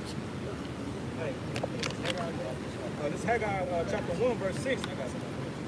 Ye have sown much and bring in little. Ye eat, but ye have not enough. Ye drink, but ye are not filled with drink. Ye clothe you, but there is none warm. We're busting out behind, man. 50, 60 hours a week. All right, to bring in $2,500 a month.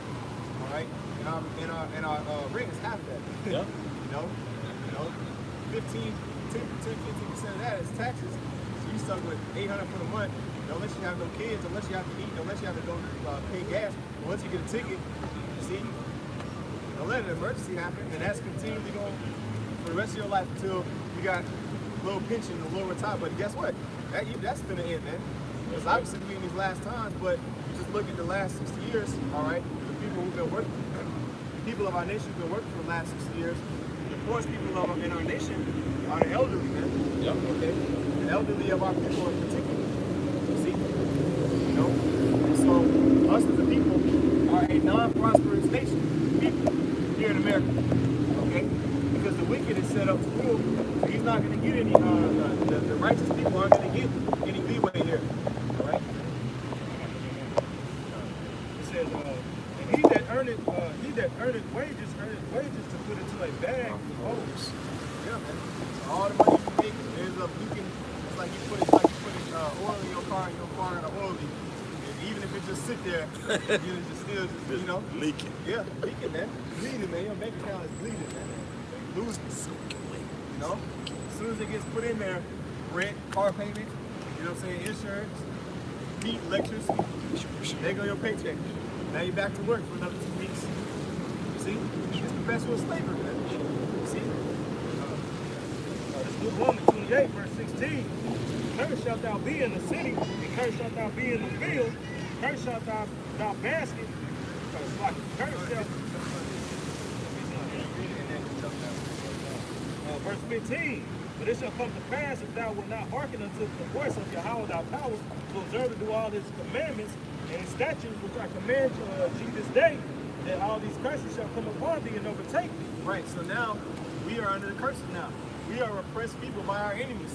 We're in the land of our enemies and we're oppressed. And we're cursed. All right, the brother's about to read the curses. Okay? Verse 16, curse shalt thou be in the everything. city, You want to taste of curse everything. shalt thou be in the field. Right.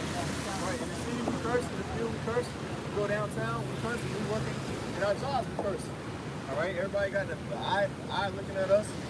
Like when this nigga gonna mess up? You know? Right.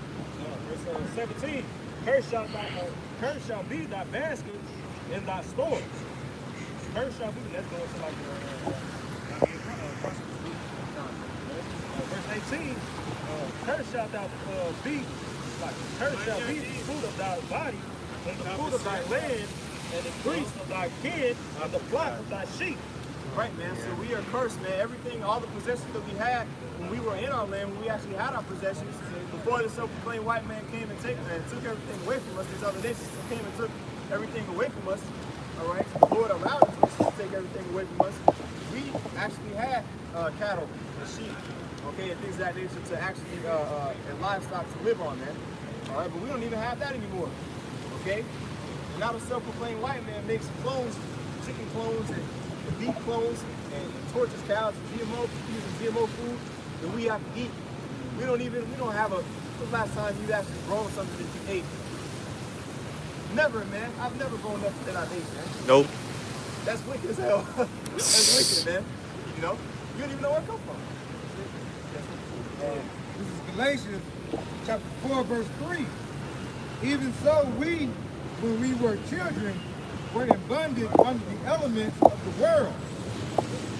And like they, one thing said is like they're going to like they GMOs, you know, these laws that we have to abide by here in, like say Babylon.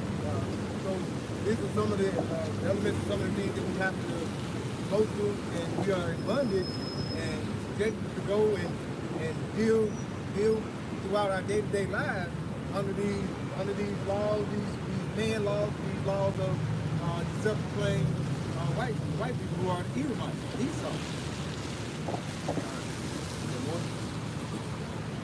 That's it on that? Okay. Done. So, hey, last week we're going to get this one. This number 111 right here. Our people are very religious and members of all religions. You see? All right? Our people, they have the zeal of the Most High, man. Okay? They want to worship the Most High the best way they can, but they just don't know how. Romans chapter 10, verse 1. Brother, my heart's desire and prayer to the Most High for Israel is that they might be saved. For I bear them record that they have the zeal of the Most High, but not according to knowledge. All right, man. Our people want to worship the Most High, but they don't know how. They want to express their affinity for a higher power, but they cling on to another God that feels good. See, because this power, man, requires obedience, man. You have to be obedient unto His will, which isn't always the easiest thing to do. Okay? So they see what's required of them, and they say, oh, hell no, I don't want to be part of that.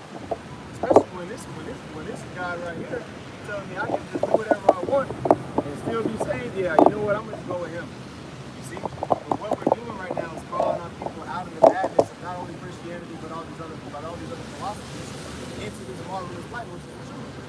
Okay? We're better people now than we were before when we were in whatever madness that we were in before. All right? We actually, to the best of our ability, keeping the Shabbat. You know, as the Jews say, the Shabbat. You know, and it's not the so-called Jewish Shabbat. This is actually our Shabbat. Man. That's right. Okay, this belongs to the Hebrew Israelites. That's right. You see, as far as they go to debunk us, man, we're gonna go even harder to just push the word, man. Defend the gospel. We know who we were. Hey, get that in John chapter 4. Yeah, after that, you know, somebody else going to say something. Yeah, go ahead. Verse 3. For being ignorant of the Most High's righteousness and going about to establish their own righteousness, have not submitted themselves unto the righteousness of the Most High. Right, man. All right, so they established their own righteousness, man, according to what they deem as righteous. talking about these Christians, man. All right? With the purpose in their heart, they think that they are right on the side, but in reality, they're wrong, man. All right? And the reason why we know that we have the truth is because the majority of the people are on the sect. Majority of Christianity is the most widely accepted ideology on the planet. All right? So by process of elimination, that's the first thing that you should do to say, no, that can be it. Yep. Okay? Because with all the 30,000 denominations that Christianity has, all right, they still haven't come up with the 2.2+ billion Christians that Christianity has. They still haven't come up with 144,000 believing men. Yeah. Okay. That's pathetic. Hey, what righteousness does Christianity produce, man? Okay, they allow homosexuality. Okay, they love everything. Okay, that's not, man. Hey, that's ridiculous, man. You're not supposed to love everything, man. The Most High don't. That's right. That's why I say they ignorant. Them being ignorant of the Most High when about to establish their own righteousness, man. You know. Whew. Yeah, man. So lastly, man, we're gonna get the scripture here. You know what I'm saying? This is John chapter 4. I'm going to start at verse 19. This is Yahweh Shai when he's talking to the woman at the well. Right. It says, the woman said unto him, Sir, I perceive that thou art a prophet.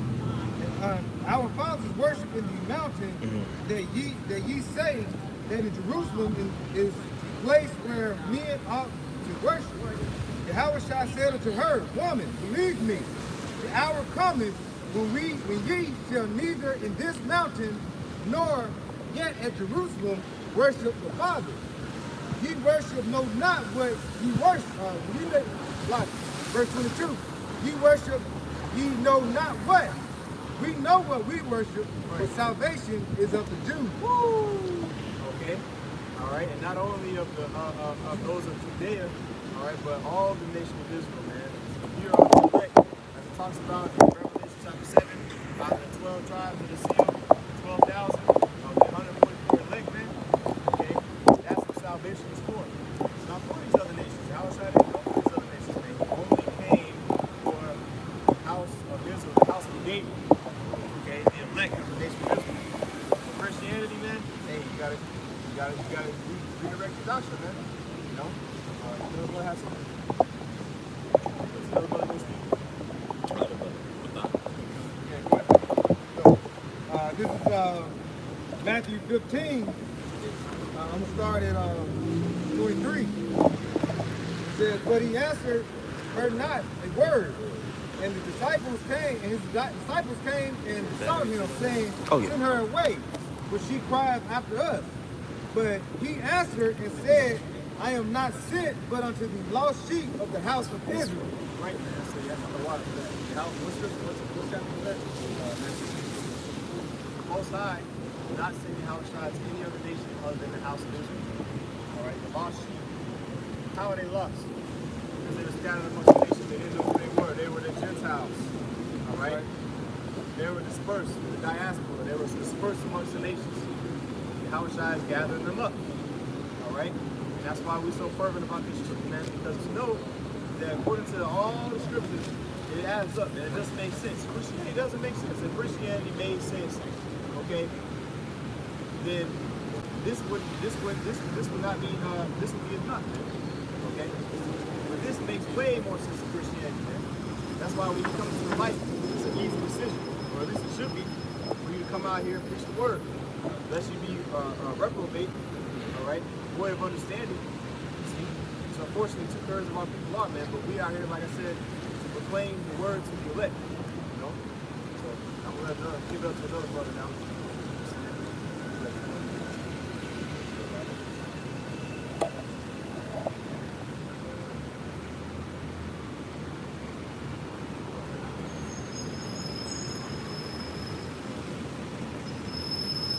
All right, we're gonna keep it going, but I'm gonna change it up a little bit.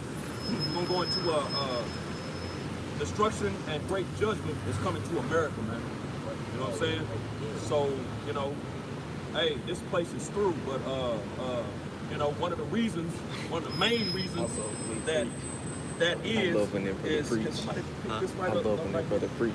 Got a fire One of the spirit. main reasons that this place is through Yeah. is because the idols of this place, you know what I'm saying?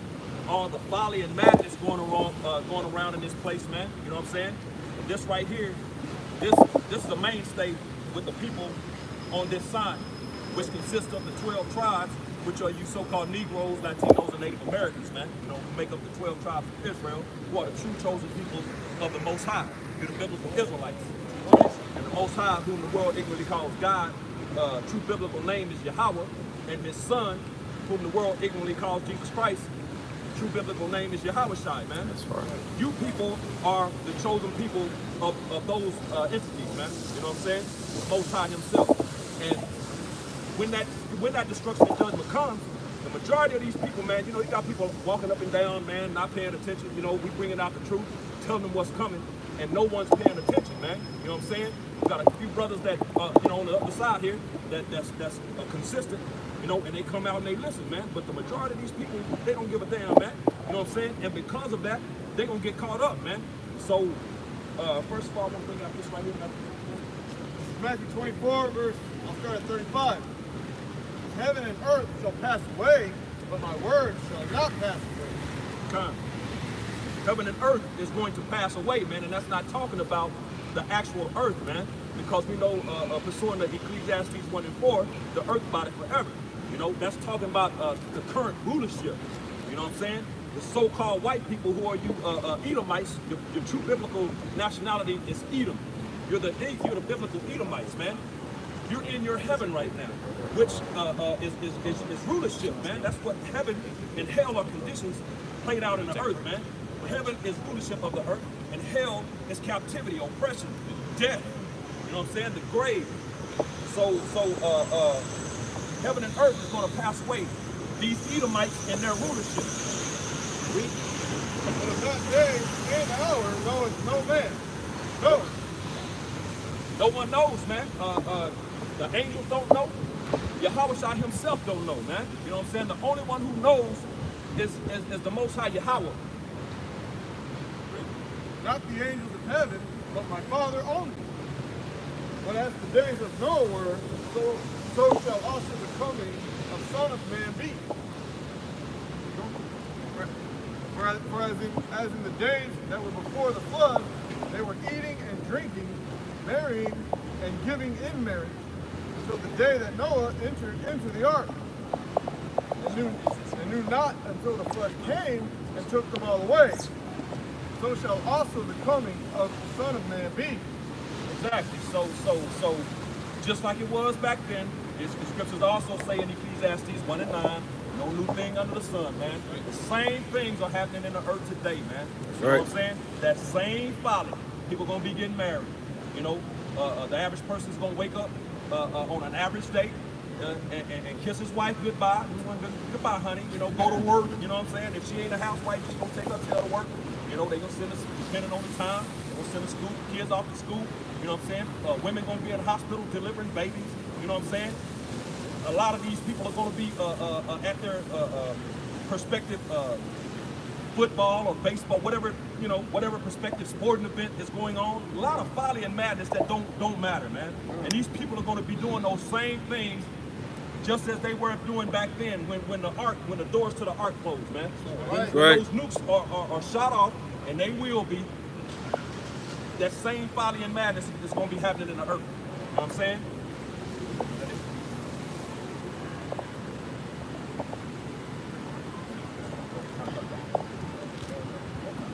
Malachi chapter 4, verse 1. For behold, the day cometh that shall burn like an oven, and all the proud, yes, and all that do wickedly shall be stubble. And the day that cometh shall burn them up, saith the power of hosts, that it shall leave them neither root nor branch. Read that one more time. Somebody out. Malachi chapter 4, verse 1, it says, For behold, the day cometh that shall burn like an oven. The day cometh that shall burn like an oven. Right here, man, those nukes, as I said, these people are going to be playing games, and the day gonna roll up on them that them nukes gonna float. Them nukes gonna fly, man. Right. And it's gonna become like an oven. You know what I'm saying? Not like the average oven that you people know of. This oven is gonna be hotter than anything you can imagine in your wildest imagination, man. You know what I'm saying? Read. It says, and all the proud, yea, and all that do wickedly shall be stubble. And who is the proud, man?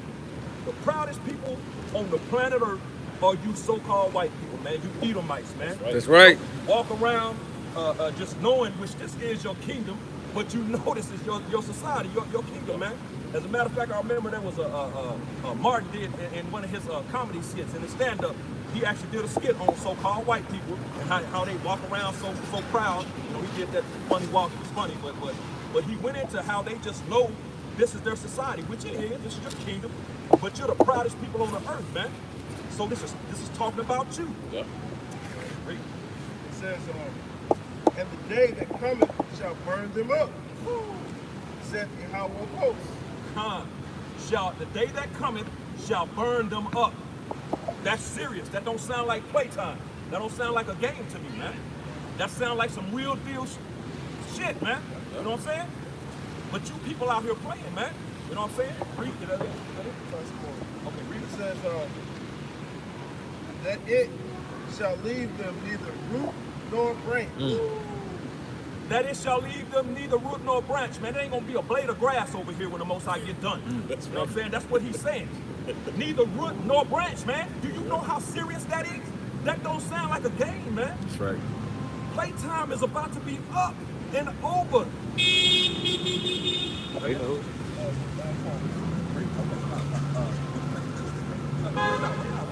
is 2 Peter 3, verse 10. It says, but the day of the Lord will come as a thief in the night. Okay, like the brother said, man. You have people out going about the day like it's a regular day, man. At work, at school, wherever, whatever. It says, the day of the Lord will come as a thief in the night. Prepared. It says, in the which the heavens shall pass away with a great noise, and the elements shall melt with fervent heat. Earth also and the works that are therein shall be burnt up. Everything, the works, man. What's the works of the Lord? Creation, man.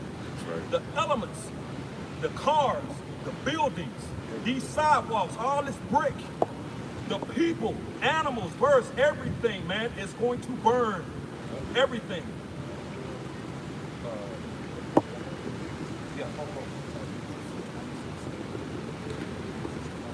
Everything is going to burn, man. And again, because of, one of those mainstays of Christianity, man. That's why these people are running around here in folly, man. You know what I'm saying?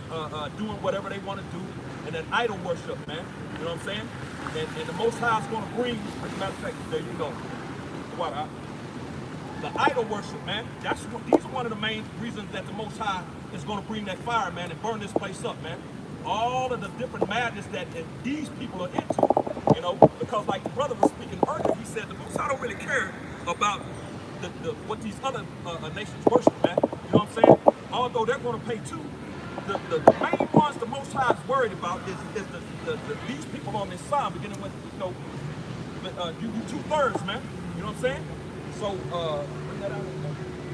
Yeah, this is Leviticus chapter 26, and verse 30. It says, and I will destroy your high places and cut down your images and cast your carcasses upon the carcasses of your idols. And my soul shall abhor you. Read that one more time. Slow it down. This is Leviticus chapter 26 and 30. It says, and I will destroy your high places and cut down your images. Those high places, these churches, man, these church buildings, those are the high places in this land, man. And what after the high places? It says, where is he? You leave that running, yeah. the carcasses of your idol. And he's going to cast your carcasses. Your carcasses, man, that means your dead bodies upon your idols, man. So these things that you worship is going to get you put to death, man. That's right. It says, says, and my soul shall abhor you. My soul shall abhor you, man. You know what I'm saying? So the Most High doesn't like this stuff, man. He's against it. And I will make your cities waste and bring your sanctuaries unto desolation. And I will not smell the savor of your sweet odor. So there's nothing you're going to be able to do, man. He's going to bring it to a halt, man. He's going to stop it. And how? Those nukes, man. Again, he's going to destroy this place. Great destruction and judgment is coming to America and to you people, man. All right, you know what I'm saying? So bring that out In Isaiah 66, verse 15. For behold, Yahweh will come with fire, and with his chariots like a whirlwind. That's right. To render his anger with fury, and his rebuke with flames of fire. Slot, can you read that again, brother? Isaiah 66, verse 15. For behold, Yahweh will come with fire, and with his chariots like a whirlwind, to render his anger with fury. So Yahweh is going to bring fire, man. Right here, the nukes, but also the chariots, man, which are the so-called UFOs. They're going to bring fire as well. They're going to bring fire as well, man. You know what I'm saying? When Yahweh returns, him and the angels, the chariots are going to be those beams from the chariots are going to be. If you ever seen that movie with Tom Cruise, The War of the Worlds, you know, it gives you a prime example of what that's going into, man. Where those beams coming out those so-called UFOs and hitting those people, and they just poof, turning into powder, which the scriptures go into that as well. You know, being turned to dust, powder, you know.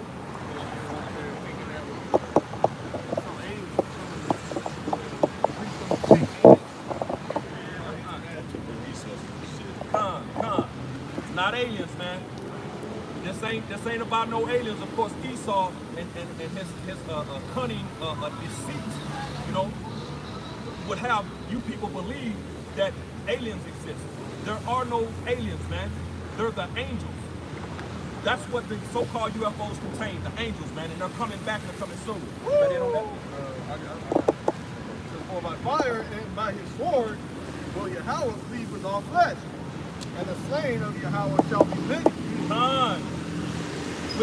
Read that again, bro. For by fire and by his sword will Yahweh plead with all flesh, and the slain of Yahweh shall be many. This is the sword of Yahweh, man. The slain of the Lord is going to be many, man. Right. That's not a joke. That's not a game, man. The Most High is going to kill a lot of people. That's right. The majority of these people are going to die. The earth is about to be reduced in numbers by on a major scale, man. There's not going to be a lot of people roaming the earth, man, during these times. You know what I'm saying?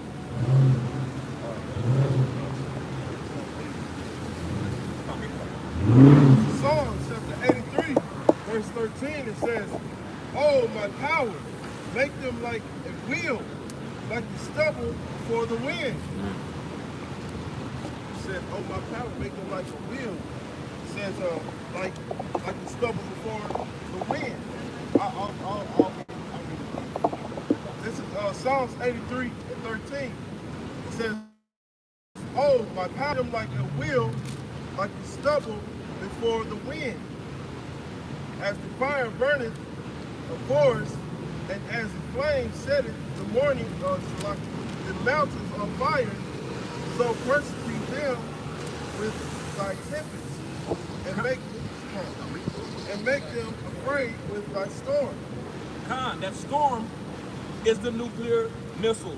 It's going to bring a storm, man. Those nuclear showers, that nuclear storm, man. The hail of nukes, the missiles that are going to rain down on this place. That's what it's going into. Can somebody look up that word wheel in that scripture? Somebody bring that out. Scripture, The word wheel. Psalm 83. Psalm 83.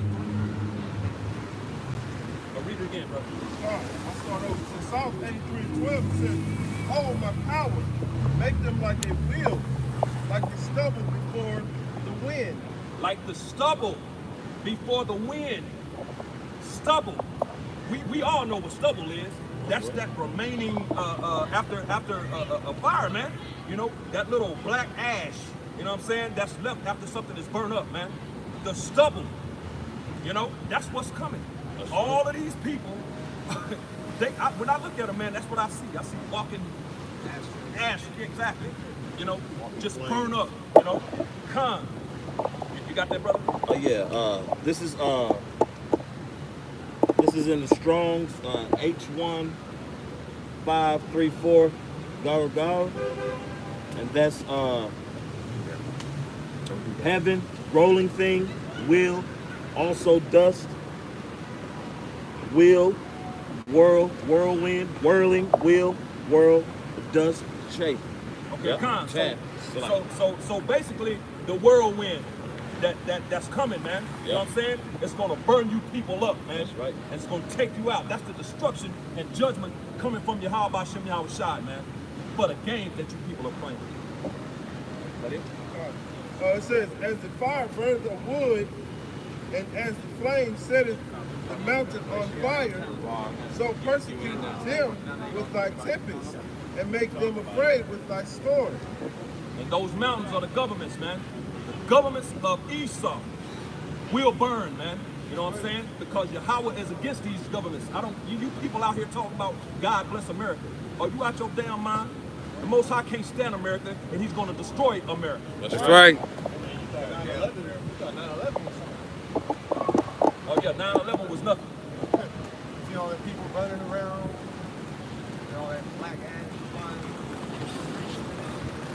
flying. 9/11 ain't nothing but a campfire compared to what the Most High got in store, man. That's right. 9/11 was a party. Yeah. Yeah.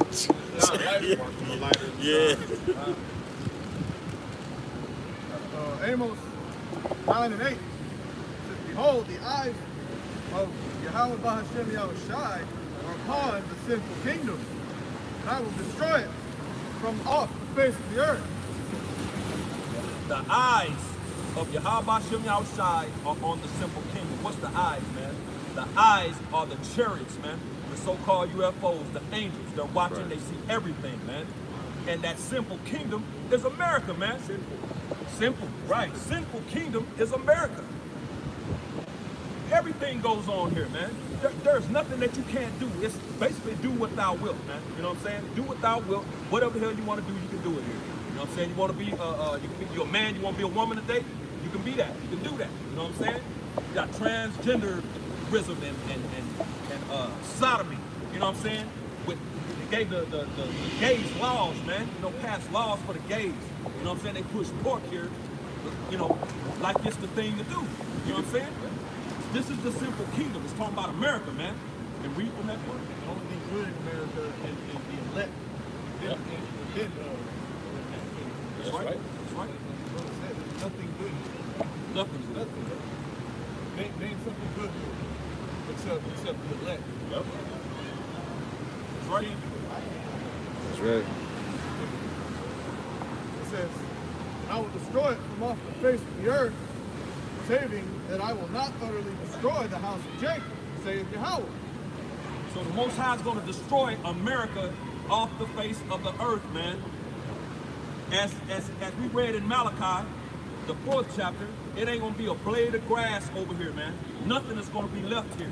Everything will be destroyed here. You got your boots on the soil on the soils of America, and you ain't in this truth. You ain't a part of the elect, a part of that 1/3. You're finished, man. You're through. There's no hope for you. You know, saving. What did it say? Saving. Saving that I will not utterly destroy the house of Jacob. That's talking about the elect, man. You know, he's gonna save that remnant, which the scriptures go into that. You know, all through the scriptures about the remnant that's gonna be saved out of it, man, out of the coming destruction, man. That's the elect. That's the 1/3. Everything else is done, including the 2/3, which is the majority of the chosen people of the Most High, man. Okay? Verse 9. For lo, I will command, and I will sift the house of Israel among all nations. And that's happening right now, man. You know, that sifting is happening. Even among the ones that know they're Israel. They're being sifted as well, man. The Most High is kicking out those who aren't sincere, who were never part of this thing in the first place. So that sifting is happening as we speak. Read. Like as corn is sifted in a seed, yet shall not the least grain fall upon the earth. That's talking about the elect, man. The elect is going to make it, man. Read. All the sinners of my people shall die by the sword, which say that evil shall not overtake nor prevent us. And that's the thought process of you Christians, man. You know what I'm saying? That is the thought process of you Christians. You feel like, oh, I'm saved, you know?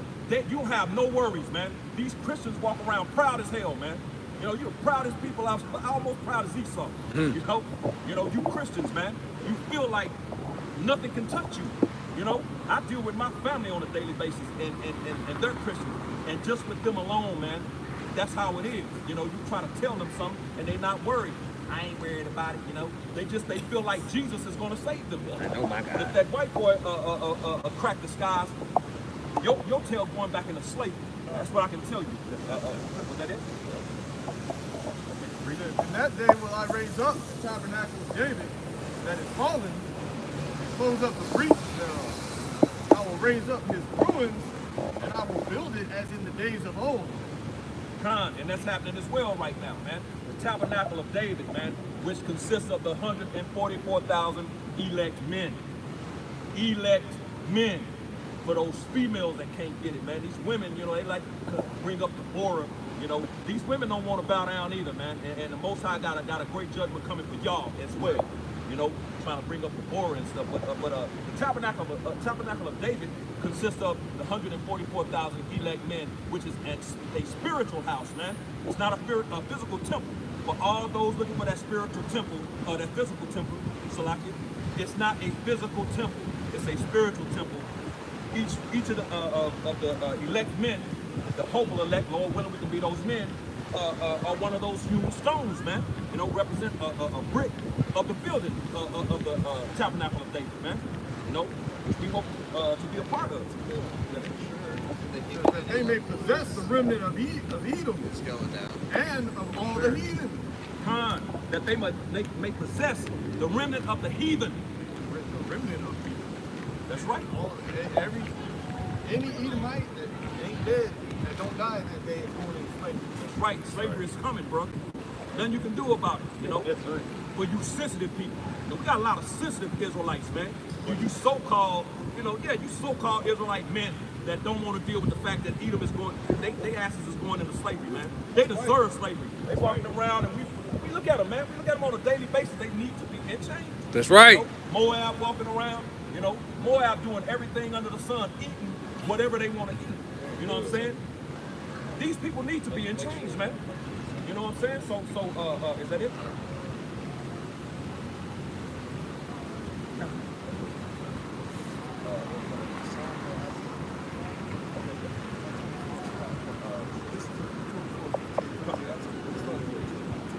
This is Isaiah, chapter 24, verse 14. It says, they shall lift up their voice, they shall sing for the majesty of Yahweh. They shall cry aloud from the sea.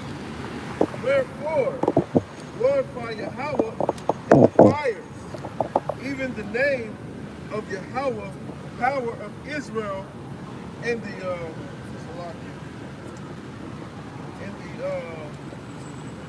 isles.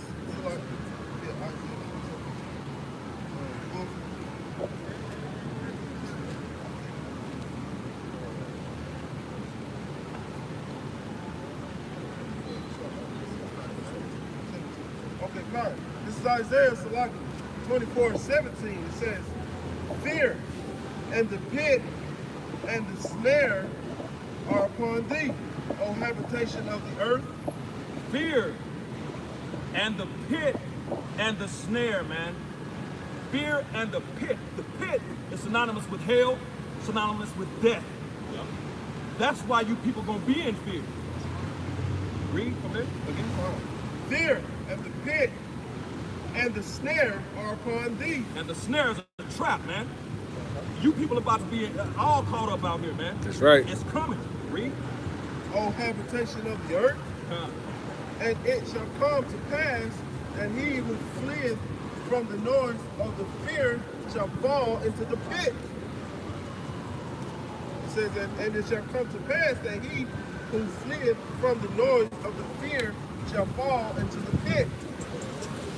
And he that cometh up out of the midst of the pit shall be taken in the snare. For the windows from on high are open, and the foundations of the earth do shake. Basically, there is no getting away, man. There is no getting away. From one thing to the next, there is no getting away from Yahweh Shem Yahushai, man.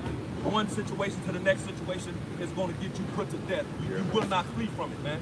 And those windows being open is talking about the heavens, man, because those intercontinental ballistic missiles, they go into the atmosphere and re-enter, and then come down upon their target, man. You know, that's what that's going into the windows being open, man. And what was the ending? It says, for the windows from on high are open, and the foundations of the earth do shake. The foundations do shake. 200 million missiles will make anything shake, man. You know what I'm saying? What can make the earth do the W? You know what I'm saying? What can make the earth do that, man? Bounce real to and fro, as a matter of fact. That's coming up? Okay, come. It says, the earth is utterly broken down. The earth is thoroughly dissolved. The earth is moved exceedingly.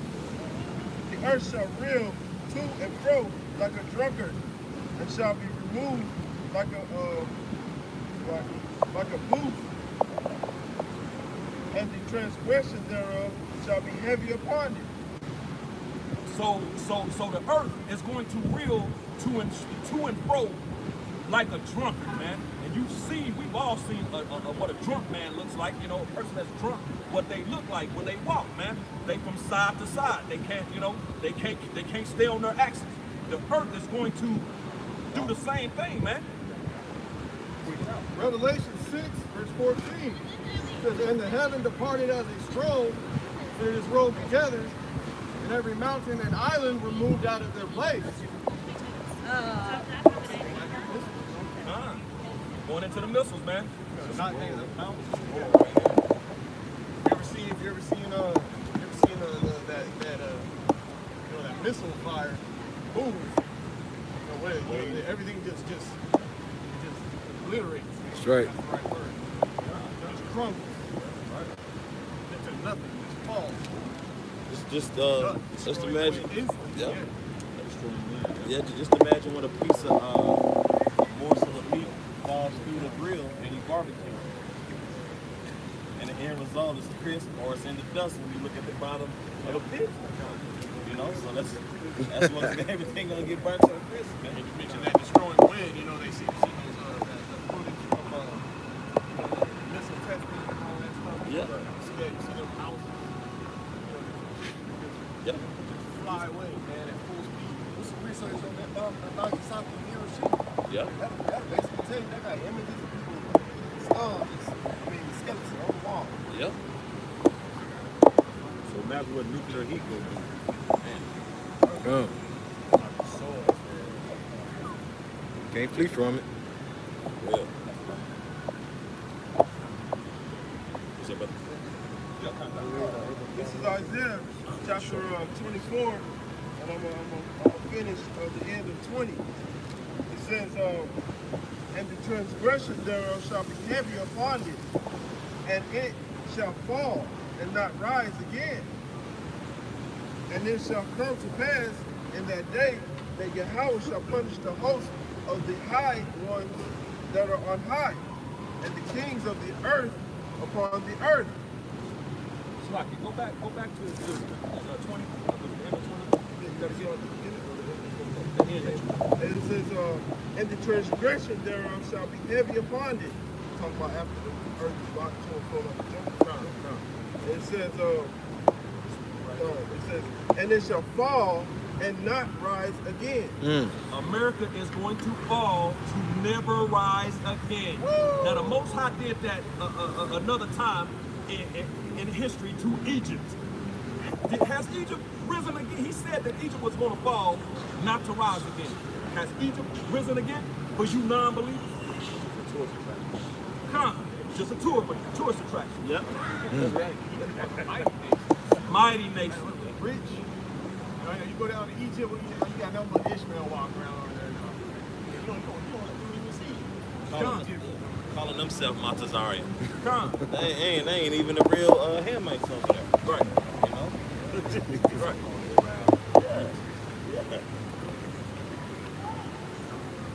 It says, verse 21, it says, and it shall come to pass in that day that Yahweh shall punish the host of the high ones that are on high, and the kings of the earth upon the earth, and they shall be gathered together as prisoners are gathered in the pit. They shall be shut up in the prison, and after many days shall they be visited. The host of the high one. Read it again, huh? This is Isaiah chapter 24 and 21. It says, and it shall come to pass in that day that Yahweh shall punish the host of the high ones that are on high, and the kings of the earth upon the earth, and they shall be gathered together as prisoners are gathered in the pit, and shall be shut up in the prison, and after many days they shall they be visited. Come. The host of the high ones, man. This is the high ones right here. These are the kings of the earth right now, man. They're about to receive their punishment for all the atrocities and deceit and lies and all the madness that they put into the earth, man. That's right. These high ones, these are the high ones. They're going to be punished. You know what I'm saying? And they're going to be brought down and put in a pit, man. And that's a literal pit. There's going to be a literal hole in the ground, and we're going to put their tails in the pit. Edomite bonfire. Come. It says after many days shall they be visited. That's that 1,000 years of captivity. They're going to gather them up and burn them. Come. Never to be seen again. Not like Esau. Done. Through. How they gonna who gonna visit them? This is Jeremiah chapter 16 and 16. It says, behold, I will send for many fishers, said Yahweh, and they shall fish them.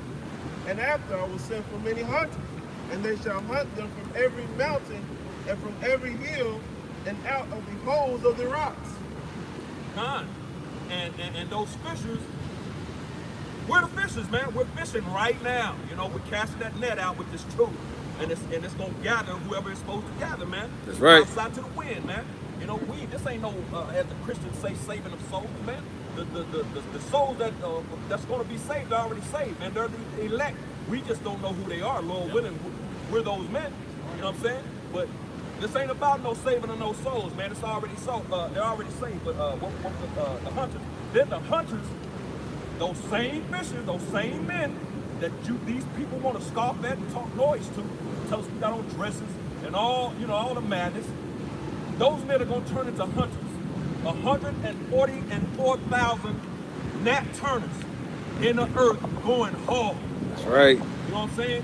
Killing all the remaining, first of all, of these people right here. That's right. Because everybody ain't gonna die. Everybody ain't gonna die. You know, people are gonna be in the earth experiencing and witnessing the destruction. Come. Picture that, man, dragging the queen of Egypt out of the pain. Like they got a little escape route planned out, for a national tragedy. You know what I mean? Hide the underground somewhere.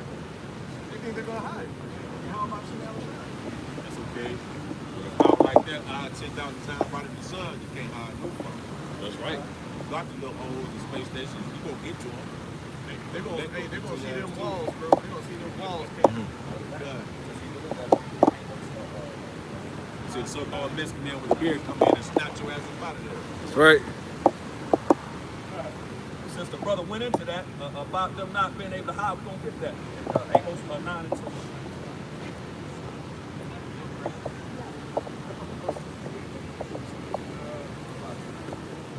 Amos chapter 9, verse 2.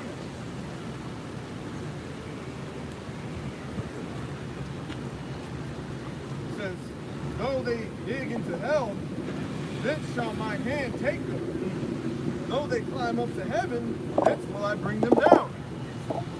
And though they hide themselves in the top of Carmel, I will search and take them out thence. And though they hid from my sight in the bottom of the sea, thence will I command the serpent, and he shall bite them. It's violent. You can't get away, man. There is no running. There is no hiding. It says though they dig into hell, man. And that again for you Christians. That ain't hell is not a place you go and burn for eternity, man. You know the scriptures make that clear throughout the scriptures, man. That hell is just they're underground bunkers, man. You know, digging it. You know, if you go in your backyard and dig a little hole, a ditch in your backyard and jump in it, you just jumped into hell, man. That's all it is. It's just digging into the ground. So that's going into their underground bunkers. That's also a condition. It's a condition, exactly. Come on. It's a condition, man. Heaven and hell. But that hell, digging into hell, is talking about their underground bunkers. And then it says, though they climb into heaven, though they climb into space stations. Is representative of their space stations, man. You know, because these devils are going to try all of that madness. They're going to try to go into their little satellites, their little space stations, you know, because they actually think they're going to be able to hide. And of course, that's what that whole Phoenix thing is all about. After the destruction, they think they're going to come up out of the ashes and start again. Wrong. These also got these submarines, luxury submarines that they plan to go into. Like it says, the serpent, paraphrasing, shall bite them. You know, they plan to escape on these submarines. You know, the serpent is something like Leviathan. Right. Got a giant sea monster that the Most High got at the bottom of the sea, or in the sea. They're going to swallow him up. And terrifying. And he's down there, man.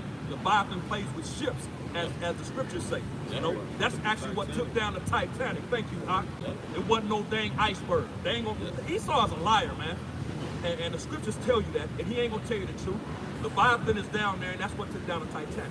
Is that it? It ain't gonna be no cute love story. That's right.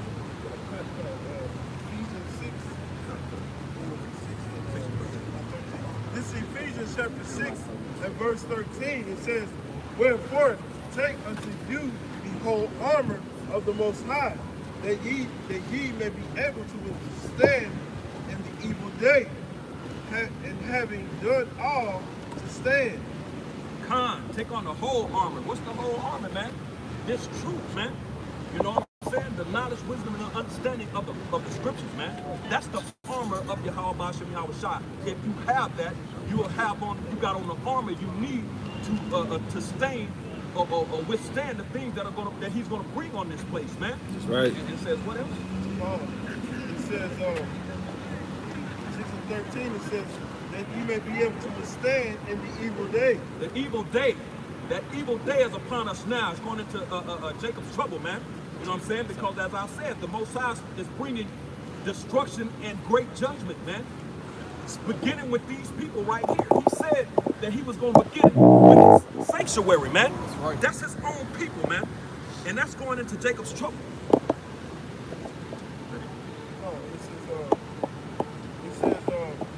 And having done all to stand. Stand therefore having your loins girded about with truth, and having on the breastplate of righteousness. This truth, man. The breastplate of righteousness is this truth, man. You stay in this truth, you're gonna be good, man. You know, them fallouts, man, they through, man. They done went back into the world. That's going into the dog going back to his bondage, man. You know what I'm saying? If you got this truth, man, 9 times out of 10, you know, you part of this thing, man. You know what I'm saying? Lord willing, we can all be. You know what I'm saying? That's right. That it?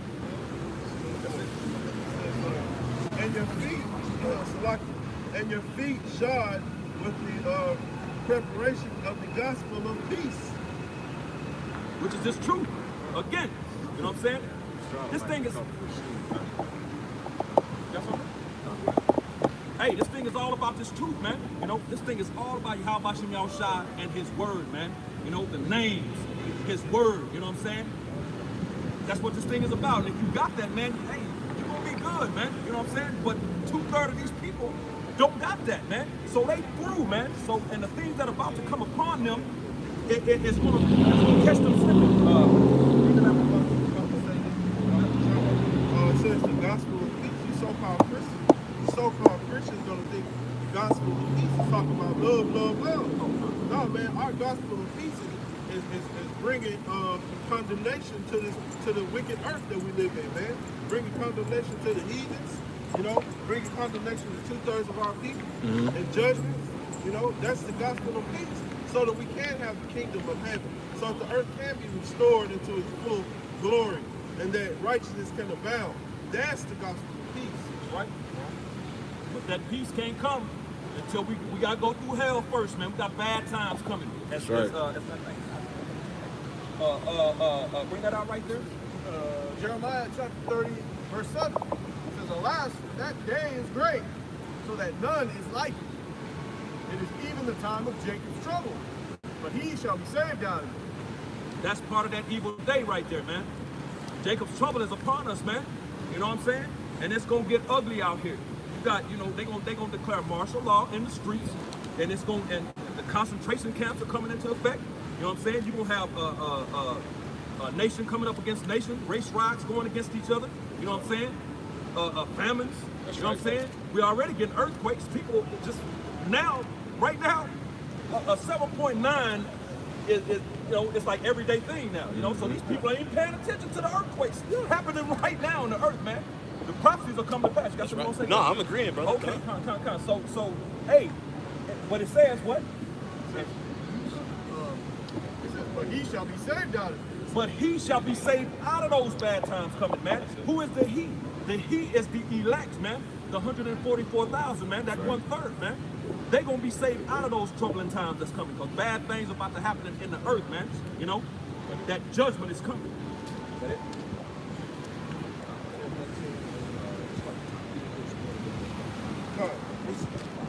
This is Isaiah chapter 13 and 1.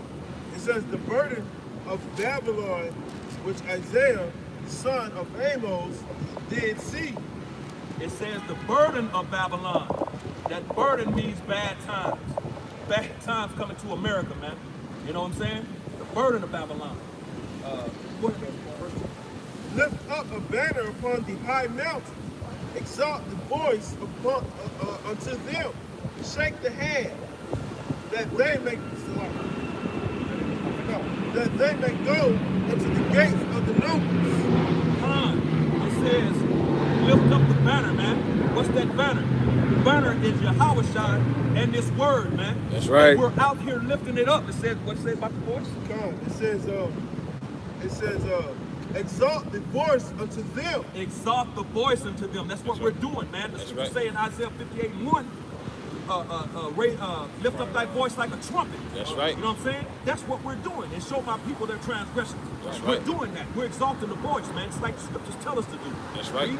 And shake the hand. And shake the hand. We're doing that, man. We out there telling these people, y'all through. You know what I'm saying? We telling them that the people that are on this side, you going off, man. That's right. Come back to the law, statutes, and commandments, to your heritage as an Israelite, which 2/3 ain't gonna do, man. It's already written. It's already prophesied. Zechariah 13 and 8 says that 2 parts is gonna be cut off and die. So we understand 2/3 are not gonna get it, but we gotta condemn them too. You know what I'm saying? Is that it? We got to get the blood off our hands, as Ezekiel said. Same thing Noah was doing. Exactly. That they may go into the gates of the nobles. That they may go into the gates of the nobles. This is the gates of the nobles. We're here. This is the gates of the nobles, man. And we shaking the finger at everybody and everything that's wrong with this place. You know what I'm saying? So, I think that's it. Oh, come. Verse 5, we jump down to 5, it says, "They come from a far country, from the end of heaven, even to Salakia, even Yahweh, and the weapons of his indignation to destroy the whole land." They come from a far nation, man. It's going into those nukes again. Destruction and great judgment is coming to America. They're going to bring desolation. They're going to bring waste. That's right. It's going to bring death, man. A lot of bad things coming, man. Read. It says, "Well, for the day of Yahweh is at hand." Wail means to cry. to holler, man. You know what I'm saying? These people gonna be out here running around like and with madness, like with chickens with their heads cut off. You know what I'm saying? A woman in travail. Thank you. Come. In pain. These people are about to feel pain like they've never felt in their entire life, man. Right. It's coming. The Most High, and the scriptures say that. As a matter of fact, Second Ezra 12, is it 12 and 9? Death by pain. Got it for me? Okay, finish up. Said, it shall come as a destruction from the Almighty. That destruction is coming. The nukes. Read. Therefore shall all hands be faint, and every man's heart shall melt. These people out here gonna be through. The tough guys, you know, you gangsters and you thugs, man, y'all gonna be through, man. You know what I'm saying? You're gonna be out here like a woman in travail, you know? Right. Your little tail tucked between your legs, man, like a little girl, man. That's right. You know what I'm saying? Read. And they shall be afraid. Pangs and sorrows shall take hold of them. They shall be in pain like a woman that travaileth. There it is. There it is. Like a woman that travaileth. And you know what a woman does when she's in labor. She is uncomfortable, very uncomfortable, ready to get it over with. You know what I'm saying? Get this thing out of me. You know, this hurts. You know, and the average woman, you ask them and they'll tell you pregnancy and birth is painful, man. You know what I'm saying? That's why they have to take all kind of medications and everything to kind of dumb and dull that pain down. Well, you ain't gonna be able to dumb and dull this pain down, man. That's you right. Suck it up and you gonna take it. That's right. That's right. Let it up. They shall be amazed one at another. Their faces shall be as flames. So I can read that again? It says, they shall be amazed one at another. Their faces shall be as flames. Con, and that's gonna become literal. You know, when the nukes hit, that's gonna become a literal thing. Flames all over them. Burning up.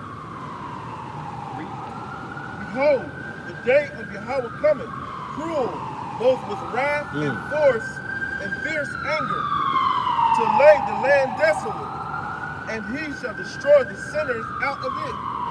The day of the Lord cometh cruel. Cruel, man. For you Christians, man, thinking that the Most High is all love. The Most High ain't all love, man. The Most High has a side you don't want to deal with, man. That's right. And y'all about to deal with. You know, it's too late. You know, you done angered the Lord, man. He's very upset. And that cruel side, that angry side is about to come out, man. That wrathful side. That's right. Of course we know he's love. Yes, he's a balanced power. But right now, he's not about no love. He ain't feeling love. The only love he got is for his elect, man. That's it, the 1/3, that's it. Everything else, he has no love for right now. And you're gonna pay. You're gonna pay dearly. Bring that out. Chapter 9, verse 11. Says, they that have loathed my law, while they had yet liberty, and when as yet place of repentance was open unto them, understood not, but despised it. Read that, start the top, read it again. Second Ezra 9 and 11. They that have loathed my law, while they had yet liberty, when as yet place of repentance was open unto them, understood not, but despised it. That liberty, man. You know, these people right now, you know, liberty, freedom. You got that choice, man. Basically, but at the end of the day, we know at the end of the day, it's not really a choice. The Most High is sending you down the path that he wants you to go. But basically, right now, they got that freedom to either listen or not, man. And you're despising the laws of the Most High. The 2/3, you despise the laws of the Most High. That's why you don't want to stop eating pork, shrimp, crab, and lobster. You know, you got these niggas out here don't want to stop committing adultery. You know what I'm saying? Running around with their madness. You know, putting each other to death. You know, in their little gangs, blood and Crips. All this madness, man. You know what I'm saying? Because you despise the laws of the Most High. They literally despise it. Come. It says the same must know it after death by pain. Read that again. The same must know it after death by pain. One more time. The same must know it after death by pain. The same must know it after death by pain. Not just death. It says death by pain. Yeah. You're going to get put to death, yes. Yes, that's right. You're going to get put to death. But it's going to be by pain, man.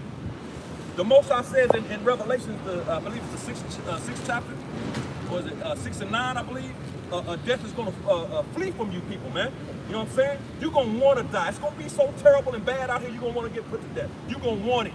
Please, Lord, take me.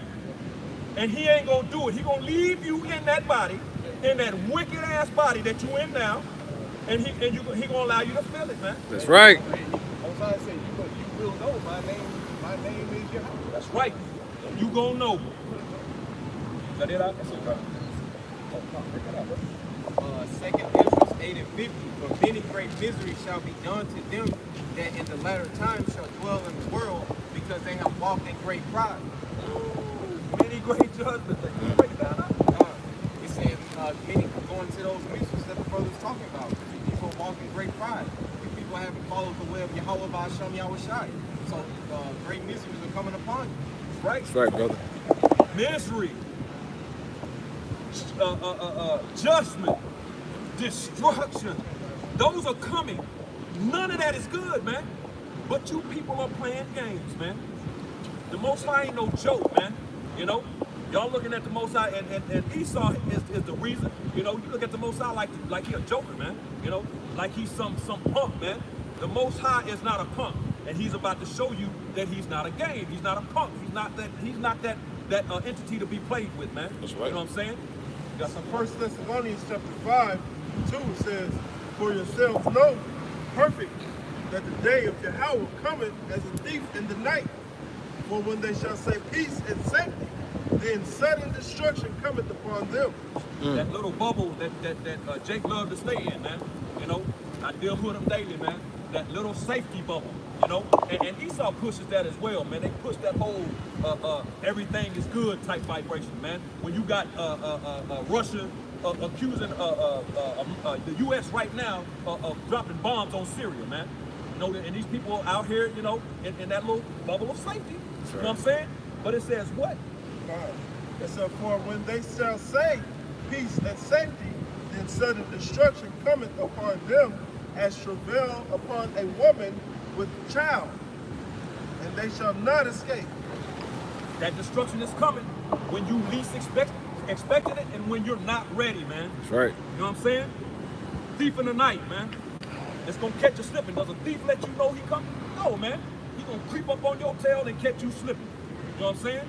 And that's exactly what Yahweh Ba'ashem Yahushua is gonna do to you people, man. He gonna sneak up behind you and say, I'm here. Too late. Con. Is that it? Anybody got anything else? Okay, hey, with that, giving all praises, honor, and glory due to Yahweh Ba'ashem Yahushai Ba'ashem Chakadash. Double honors to the apostles and elders at Great Millstone, and peace and blessings to the elect, man. The house of David, the Bayat, Shah, Dawadah. Shalom. Shalom.